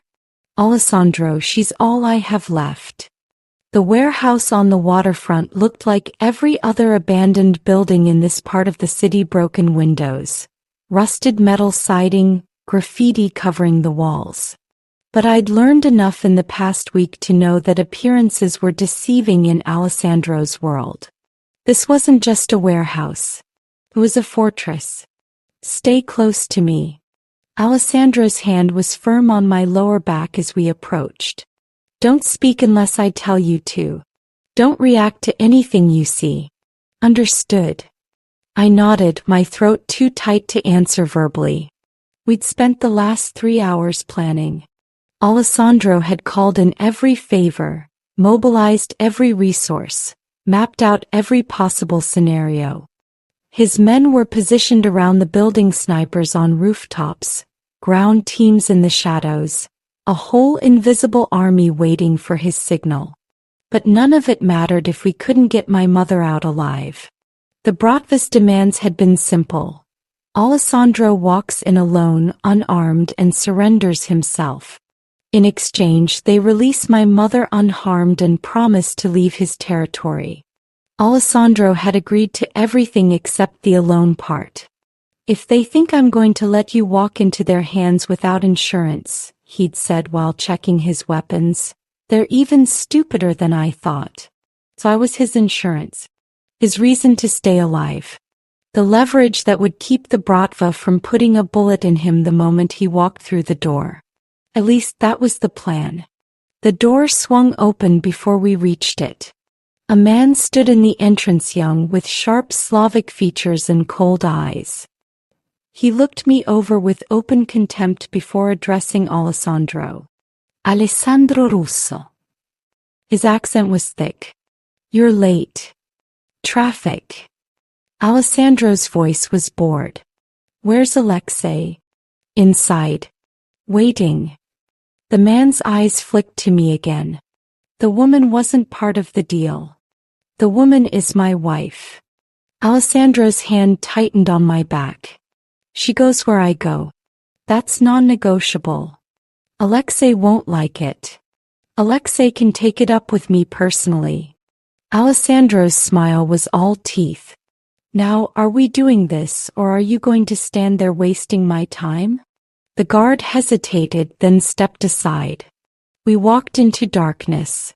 The interior of the warehouse was cavernous, high ceilings, industrial lighting that cast more shadows than illumination, stacks of crates that could hide anything. Or anyone. My heart hammered as we moved deeper into the space. I could feel eyes watching us. Could sense the guns trained on Alessandro's back. One wrong move, one signal, and this whole place would erupt in violence. Alessandro Russo. A new voice echoed through the warehouse. I wondered if you'd actually come. A man emerged from behind a stack of crates. Mid-20s with the same sharp features as his dead brother Dmitri, but softer somehow. Weaker. Alexei Volkov wore an expensive suit that didn't quite fit his frame and carried himself with the false confidence of someone playing at power. I keep my word. Alessandro's voice was neutral. Unlike your people. Pi people. Alexei laughed. You mean the cousin who sold you out? That was practically a gift. Saved us the trouble of finding the weakness ourselves. Marco was a fool. Alessandro's tone didn't change. And he'll die like one. But that's not why we're here. No. Alexei's eyes landed on me and I fought the urge to shrink back. We're here because you killed my brother. Because you think you can consolidate power while we're weak. Because you're arrogant enough to believe you're untouchable. I am untouchable. Alessandro said it matter-of-factly. Your brother learned that. You will too. Alexei's face flushed. Big words for a man who walked into my warehouse. Your warehouse. Alessandro glanced around with exaggerated interest. Funny. I seem to remember this being neutral territory. Unless you're claiming it. In which case you've just started a war with every other family in the city. Uncertainty flickered across Alexei's face. Alessandro had trapped him with words alone, claiming the warehouse would make him a target, but backing down would make him look weak. Enough games. Alexei's hand moved toward his jacket. You're here for the old woman. Where is she? Right here. More men appeared, half dragging my mother between them. She looked tiny, fragile, her silver hair disheveled and her clothes rumpled. But her eyes when they found mine were clear. lucid in a way I hadn't seen in months. Isabella. Her voice cracked. Baby, what are you doing here? Getting you out, Mom. I started forward, but Alessandro's hand stopped me. Not yet, he murmured. So. Alexei gestured to my mother. There's your precious mother-in-law. Now it's your turn. Tell your men to stand down. Surrender yourself. And we'll let them both walk. No. The word came from my mother. Everyone turned to look at her. She pulled herself upright, shaking off the men holding her with surprising strength. Isabella, listen to me. Don't let him do this. Don't let him trade himself for me. Mom dash. I'm dying anyway. Her voice was steady. Matter of fact. The cancer's in my bones. My brain. I have maybe 6 months if I'm lucky. But you dash. Her eyes moved to Alessandro. You have your whole life ahead of you. Both of you. The warehouse went silent. Cancer. I whispered. But Dad said dash. Your father lied. My mother smiled sadly. About so many things. Including how much time I had left. I didn't want you to know. Didn't want you to waste your life taking care of me instead of living. The ground seemed to tilt beneath my feet. Alessandro's arm came around my waist, the only thing keeping me upright. How long have you known? My voice didn't sound like my own. 2 years. She took a shaky breath. I'm sorry, baby. I'm so sorry for all of it. For not being stronger. For letting your father make the choices he made. For dash. Enough. Alexei's voice cut through the moment. This is very touching, but it doesn't change anything.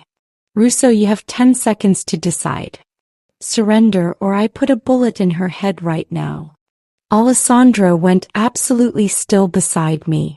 I felt the tension coiling through his body, the warrior calculating odds, weighing options, preparing for violence. Alessandro. I turned to look at him. Don't. Please. He's right. She's dash.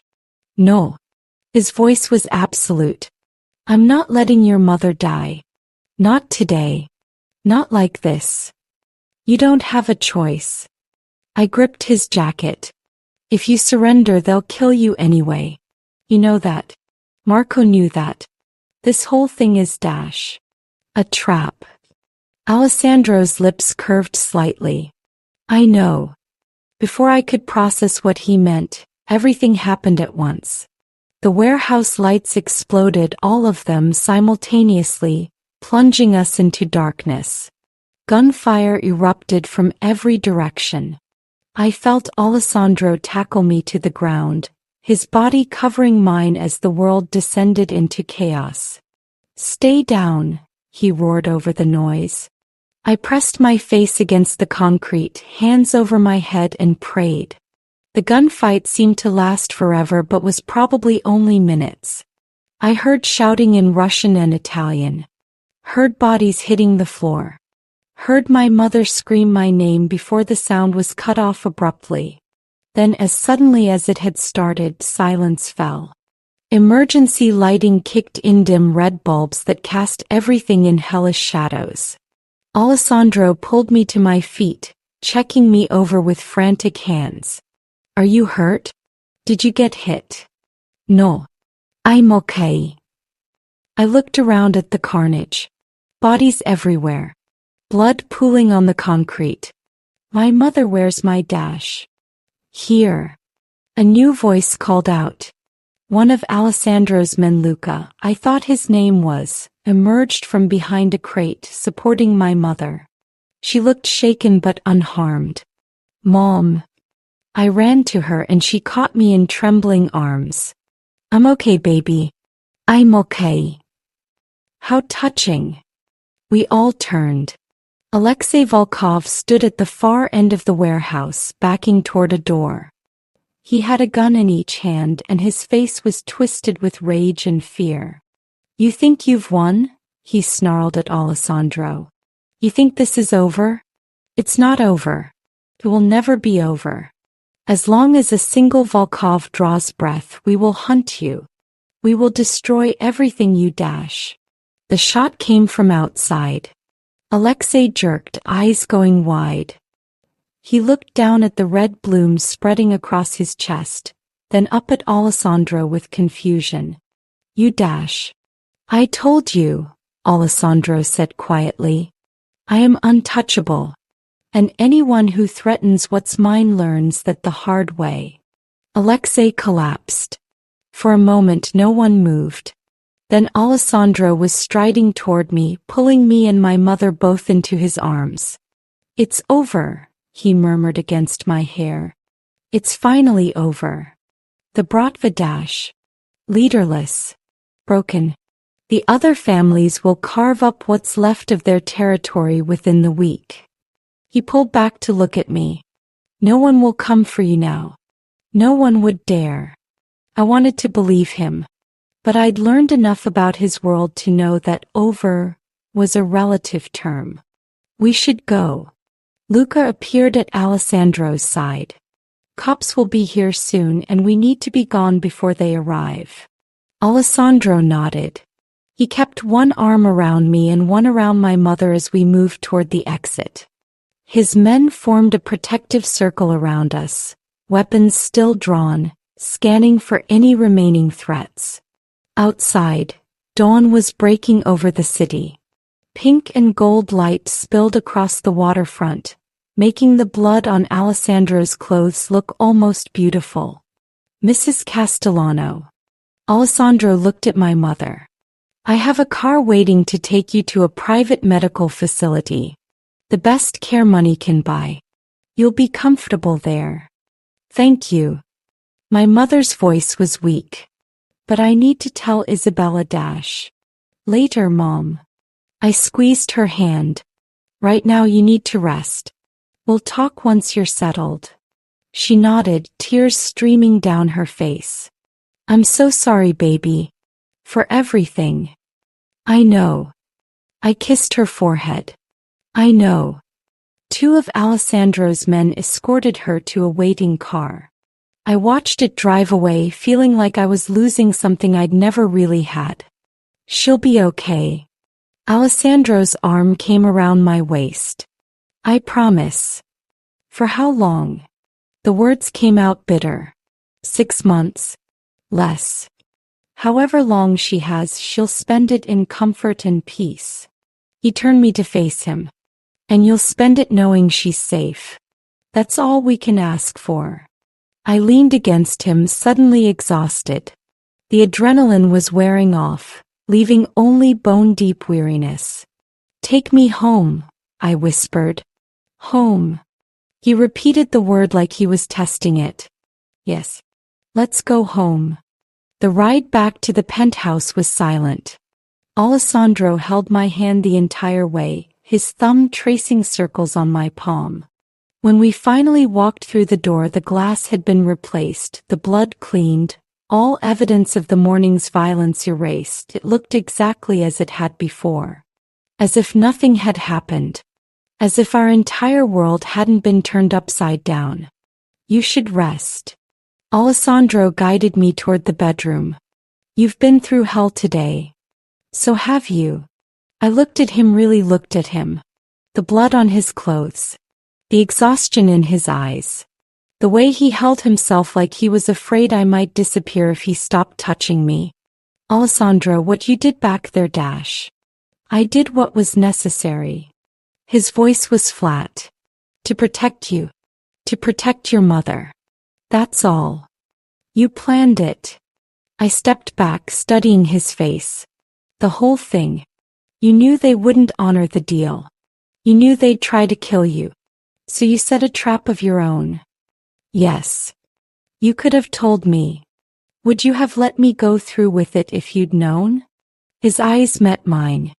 Would you have been able to act surprised, scared, helpless, all the things the Bratva needed to believe to lower their guard? He was right. I would have given it away. Would have ruined everything by trying to help. I hate that you're right, I admitted. I know. He pulled me against him and I felt him trembling. But it worked. You're safe. Your mother's safe. And the people who threatened us are gone. Until the next threat. I pulled back to look at him. There's always going to be a next threat, isn't there? Someone who wants what you have. Someone who sees me as leverage. Someone who dash. Yes. He cut me off gently. There will always be risks. Always dangers. That's the price of the life I chose. The life we chose. I corrected. I'm in this now. For better or worse. Remember. Something raw flashed across his face. Isabella dash. I'm not leaving. I said it firmly. I know I said it before, but I mean it. I'm not running. Not now. Not ever. You should. His voice cracked. You should run as far and as fast as you can. Find some normal man with a normal life. Have the future you planned before I dash. I silenced him with a kiss. I don't want normal, I said against his lips. I don't want safe. I want you. All of you. The violence and the danger and the darkness. Because underneath all of that is a man who walked into a trap to save my mother. Who risked everything to keep me safe. Who holds me like I'm the most precious thing in his world. You are. The words came out broken. You're the only thing that matters. Then stop trying to push me away. I took his face in my hands. Stop trying to protect me from you. I know what you are, Alessandro. I've seen it. And I'm choosing you anyway. He stared at me like I'd performed a miracle. How? How what? How can you look at me, at the things I've done, the blood on my hands, and still want me? His voice was raw with confusion and wonder. How can you stand there and tell me you're choosing this? Choosing me? Because I stopped, the truth of it hitting me all at once. Because I love you. The words hung in the air between us. Alessandro went absolutely still. What did you say? I love you. I said it again, stronger this time. I know it's insane. I know it's too fast. I know I should be terrified of you. But I'm not. I'm in love with you, Alessandro Russo. And I'm done pretending otherwise. For a long moment he just stared at me. Then he pulled me against him with a desperation that bordered on violence, burying his face in my neck. Say it again, he demanded, his voice muffled. Say it again, Isabella. I love you. Cazzo. The curse came out like a prayer. I love you too. God help me, I love you so much it terrifies me. I pulled back just enough to see his face. Tears were streaming down his cheeks. This dangerous, violent man who'd killed for me was crying in my arms. Then stop fighting it, I whispered. Stop trying to be what you think I need and just be what you are. I can handle it. I promise. He kissed me then, desperate and claiming and full of all the words he couldn't say. And I kissed him back with equal fervor, pouring all my love and fear and hope into that connection. When we finally broke apart, both breathing hard, Alessandro rested his forehead against mine. I'll spend the rest of my life trying to deserve you, he murmured. You already do. I traced the line of his jaw. Now take me to bed. And this time, let's not let anyone interrupt us. His laugh was rough but genuine. As my wife commands. He lifted me in his arms, carrying me toward the bedroom. And as he laid me down on black silk sheets and covered my body with his, I knew with absolute certainty that this was where I belonged. Not in the safe, normal life I'd planned, but here, in the darkness, with a man who'd burned the world down to keep me safe. With Alessandro, my husband, my love, my home. 6 months later, the gallery opening was everything I'd dreamed of and nothing I'd expected. White walls, soft lighting, My paintings hanging in carefully curated arrangements, bold colors and dark themes that spoke to the parts of myself I'd discovered over the past 6 months. Parts one hadn't known existed before Alessandro. It's beautiful. My mother's voice was weak but steady. She sat in the wheelchair Alessandro had insisted on, wrapped in blankets despite the warmth of the spring evening. You're so talented, baby. I'm so proud of you. I squeezed her hand, blinking back tears. She'd lasted longer than the doctors predicted. 6 months and counting. Alessandro had spared no expense, the best oncologists, experimental treatments, around-the-clock care. It hadn't cured her, but it had given us time. Time to talk. To heal old wounds. To build something resembling a real relationship before it was too late. Thank you for coming, I said softly. I know it's hard for you to dash. I wouldn't miss it for the world. She smiled, and for just a moment, I saw the woman she'd been before. Illness and medication and my father's weakness had worn her down. Besides, Alessandro would have carried me here himself if I'd tried to stay home. As if summoned by his name, my husband appeared at my side. He'd traded his usual all black for a charcoal suit that made his dark eyes look even more intense. His hand found the small of my back, automatic now, that need to touch me to know where I was. The buyers are circling, he murmured in my ear.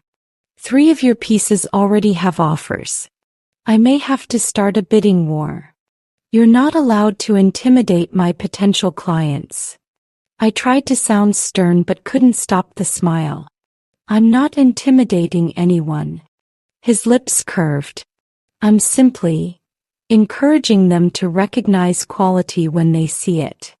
Mrs. Russo? A gallery assistant approached nervously.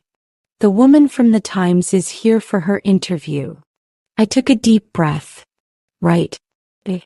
Mom, will you be dash? I'll stay with her. Alessandro's voice was gentle. Go. Show them why you're brilliant. I kissed his cheek and moved toward the interview area, feeling his eyes on me the whole way. The past 6 months had been a revelation. After the warehouse, after Alexei's death, the Bratva had fractured exactly as Alessandro predicted. The other families had carved up their territory, and a tentative peace had settled over the city. There were still threats, there always would be, but nothing like those first terrifying days. Alessandro had kept his promise. He'd made me safe. But more than that, he'd made space for me to breathe. To grow. To become something more than just his wife or a trophy or a liability to be protected. This gallery showing was proof of that. My work. My name. My dream finally realized. The interview went well. The reporter was genuinely interested in my art, in the themes of darkness and light that ran through every piece. She asked about my inspiration, and I found myself talking about transformation. About finding beauty in unexpected places. About learning that strength could coexist with vulnerability. I didn't mention that my muse was a killer who held me at night like I was the only thing keeping him human. Some truths were too dangerous for print. Isabella. A familiar voice made me turn. My father stood a few feet away, looking older than I remembered. Thinner. The past 6 months had been hard on him, too stripped of his business connections, living off the allowance Alessandro provided, forced to face the consequences of his choices. We'd been working on forgiveness. It was slow, painful. But my mother had asked me to try, and for her I would do anything. Dad. I managed a small smile. You came. Of course I came. He moved closer, hands shoved in his pockets. You're my daughter. And this dash, he gestured at the gallery. This is incredible. You've always been talented, but this, you've really found your voice. Thank you. The words came easier now. We'd never have the relationship I'd wanted as a child, but maybe we could build something new. Something honest. I'm sorry. He said it quietly. For everything I put you through. For the choices I made. For not being the father you deserved. I know. And I did. We'd had this conversation before and we'd have it again. Forgiveness wasn't a single moment, it was a practice. I'm working on it. On letting go of the anger. That's all I can ask. He glanced past me to where Alessandro stood with my mother, and something complicated crossed his face. He's been good to you. Better than I have any right to expect after what I did. He loves me. I said it simply. And I love him. Everything else is just details. My father nodded slowly. Your mother said the same thing. He was right. About a lot of things. We stood in awkward silence for a moment, then he cleared his throat. I should go. Let you get back to your guest. But Isabella he met my eyes. I am proud of you. Even if I haven't earned the right to say it. He left before I could respond, disappearing into the crowd. I took a deep breath and turned back to the gallery, to my art, to the life I'd built from the ashes of the one I'd lost. You okay, piccola? Alessandro appeared at my side again, always knowing when I needed him. Yeah. I leaned into him. I'm okay. Your father. He apologized. Again. I watched him disappear through the exit. I think he means it. I think he's actually trying to change. People don't change. Alessandro's voice was matter-of-fact. Not really. They just learn to hide their nature better. Is that what you think about yourself? I looked up at him. That you're still the same person you were before? Before me. His expression softened. No. You changed me. Changed everything. His hand came up to cup my face. But I'm the exception that proves the rule. Or maybe I turned in his arms, pressing close. Maybe people can change when they have a reason to. When they love someone enough. Dangerous philosophy for a crime lord's wife. But he was smiling. Good thing I like danger. He laughed a real laugh, the kind that still surprised me with its rarity and beauty, and kissed me right there in the middle of my gallery opening. Deep and claiming and not at all appropriate for a public venue. I didn't care. Let them see. Let them know that Isabella Russo was claimed.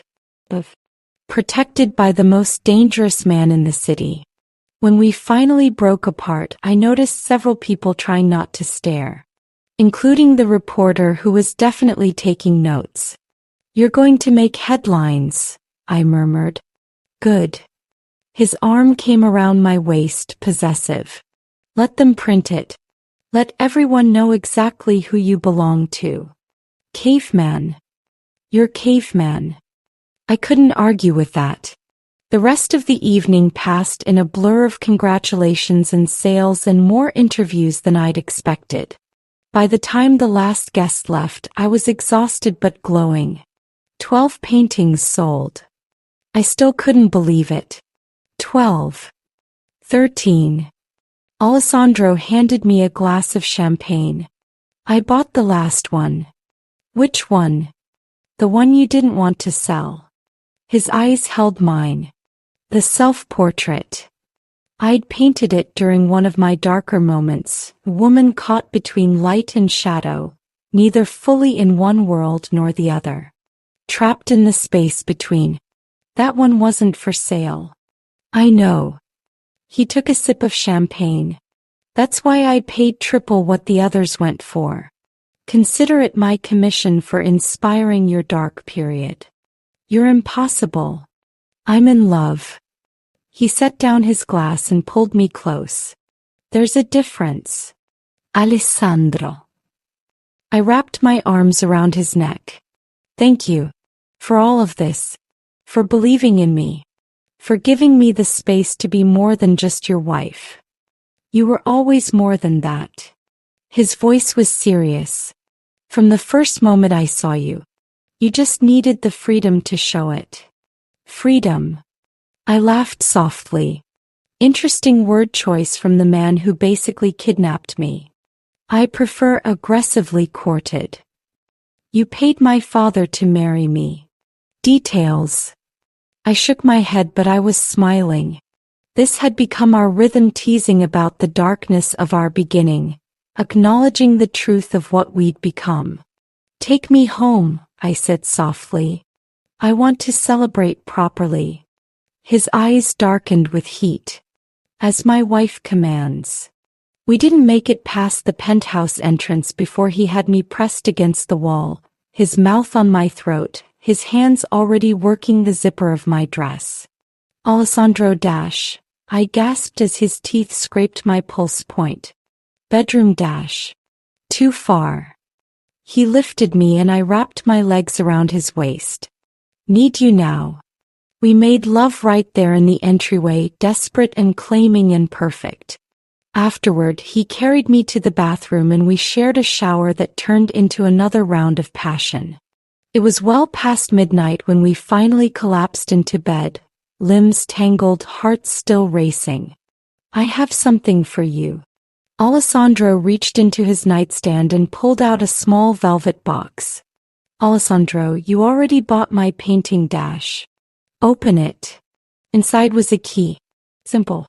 Elegant. Made of white gold. What dash? The brownstone on Perry Street. He watched my face carefully. The one you fell in love with last month when we were walking in the village. I bought it. It's yours. Your studio. Your space. Somewhere you can create without any of my world touching it. Tears pricked my eyes. You bought me a house. I bought you freedom. He brushed a strand of hair from my face. I know living here in my world, surrounded by my life, it can be suffocating sometimes. I wanted you to have a place that's just yours. Where you can be just Isabella. Not Mrs. Russo. Not a crime lord's wife. Just the artist who sees beauty in darkness. I don't know what to say. Say you'll use it. His thumb traced my lower lip. Say you'll keep creating. Keep growing. Keep being the woman who makes me believe I might actually have a soul worth saving. I kissed him instead of answering. Poured all my love and gratitude and wonder into that kiss.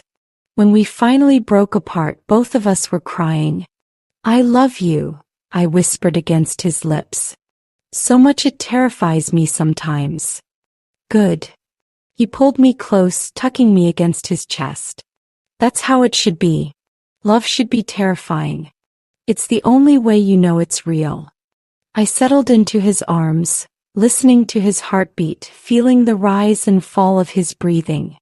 Outside, the city glittered beautiful and dangerous and full of shadows. Our city now. Our world. Alessandro. Do you ever regret it? The way we started? Everything you had to do to keep me? He was quiet for a long moment. Then his arms tightened around me. No.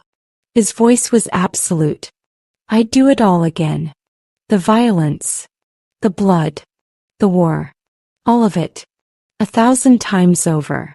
Because it brought me to you. And you dash, he pulled back just enough to look at me. You're worth every sin on my soul. Even the kidnapping? Especially the kidnapping. He grinned. Best decision I ever made. I laughed and settled back against him, feeling safe and loved and home. What about you? He asked. Do you regret it? Saying yes. Staying. I thought about the woman I'd been 6 months ago. The one who'd stood in her father's study and learned she was being sold. The one who'd been terrified and angry and certain her life was ending. That woman was gone. Replaced by someone stronger. Bolder. Someone who'd learned that love didn't always look like fairy tales. That sometimes it looked like violence and possession, and a man who'd burn the world down to keep you safe. No. I kissed his chest right over his heart. I don't regret any of it. Not anymore. Not even the terrifying parts? Especially not those. I looked up at him. They made me who I am. Made us who we are. And who are we? I thought about it. About the crime lord and the artist. The killer and the dreamer. The darkness and the light, bound together in a way that shouldn't work but somehow did. We're us, I said finally. Flawed and dangerous and completely devoted. We're the story no one would believe if we told them. We're perfect. He finished. We're perfect. And lying there in his arms in the penthouse that had become our home, I realized he was right. We were perfect. Not in spite of our darkness but because of it. Because sometimes the most beautiful things are born in shadows. And sometimes the only way to find the light is to stop running from the dark. 3 years later. The cemetery was quiet except for the sound of wind rustling through the trees. I stood at my mother's grave, one hand resting on the marble headstone, the other cradled protectively over my stomach. Margaret Elizabeth Castellano. Beloved mother. She found peace at last. Mom. My voice was soft. Sorry it's been a few weeks. Things have been busy. That was an understatement. Between the new gallery space in Soho, the retrospective show in Milan, and the pregnancy that was making me exhausted all the time, I'd barely had a moment to breathe. But I made time for this. For her. I have news. I smiled through the tears that always came when I visited. You're going to be a grandmother. Well, you already are, I guess. We found out last month. Alessandro cried. Actual tears. I wish you could have seen it. A warm hand settled on my shoulder. Alessandro always there. Always knowing when I needed him. She would have loved you, he said quietly. Near the end she told me that. Said she was glad you found someone who loved you the way you deserved. She also said if you ever hurt me, she'd haunt you from beyond the grave. I leaned back against him. I believe it. He wrapped his arms around me, his hands settling over mine on my stomach. Terrifying woman, your mother. She learned from the best. I turned in his arms. Are you ready? He nodded. We walked together through the cemetery, past rows of headstones, until we reached a newer section. 2 graves side by side. Antonio Russo. Father. Leader. Protector. Marco Russo. Cousin. Brother. Lost. Alessandro stood at his father's grave, silent and still. He came here once a month, always alone. But today I'd asked to come with him. I'm going to be a father, Alessandro said to the stone. Can you believe that? Me. The man you said was too much like you to ever be anything but a weapon. His voice cracked. I hope I don't mess this up the way we messed up so many things. You won't. I squeezed his hand. You're not your father. And our child isn't going to grow up in that world. You've made sure of it. It was true. Over the past 3 years, Alessandro had systematically dismantled the more dangerous parts of his empire. The weapons trafficking gone. The protection rackets dissolved. The violence contained to only the most necessary situations. He was still powerful. Still dangerous. Still Alessandro. But he was also building something different. Something better. A legitimate empire that our children could inherit without blood on their hands. I miss him, Alessandro said quietly. Even after everything. Even knowing what he did, what he made me become. I miss him. I know. I leaned against him. But you're going to be better than him. You already are. We stood there together as the sun set, casting long shadows across the graves. We should go, Alessandro said finally. You need to rest. The baby dash. The baby is fine. But I let him lead me back toward the car. Alessandro, thank you. For what? For giving me this life. I gestured around us at the city in the distance, at the world we'd built together. For being willing to change, to grow, to be more than what you were. You make it sound noble. He opened the car door for me. I'm just selfish enough to want to keep you. Forever. That means becoming someone you can stand to be married to for the long haul. I could stand to be married to you even if you hadn't changed, I said as he slid into the driver's seat beside me. I fell in love with the man you were, darkness and all. And now I love you even more. I took his hand. Because I get to watch you become the man you were always meant to be. He brought my hand to his lips, kissing my knuckles.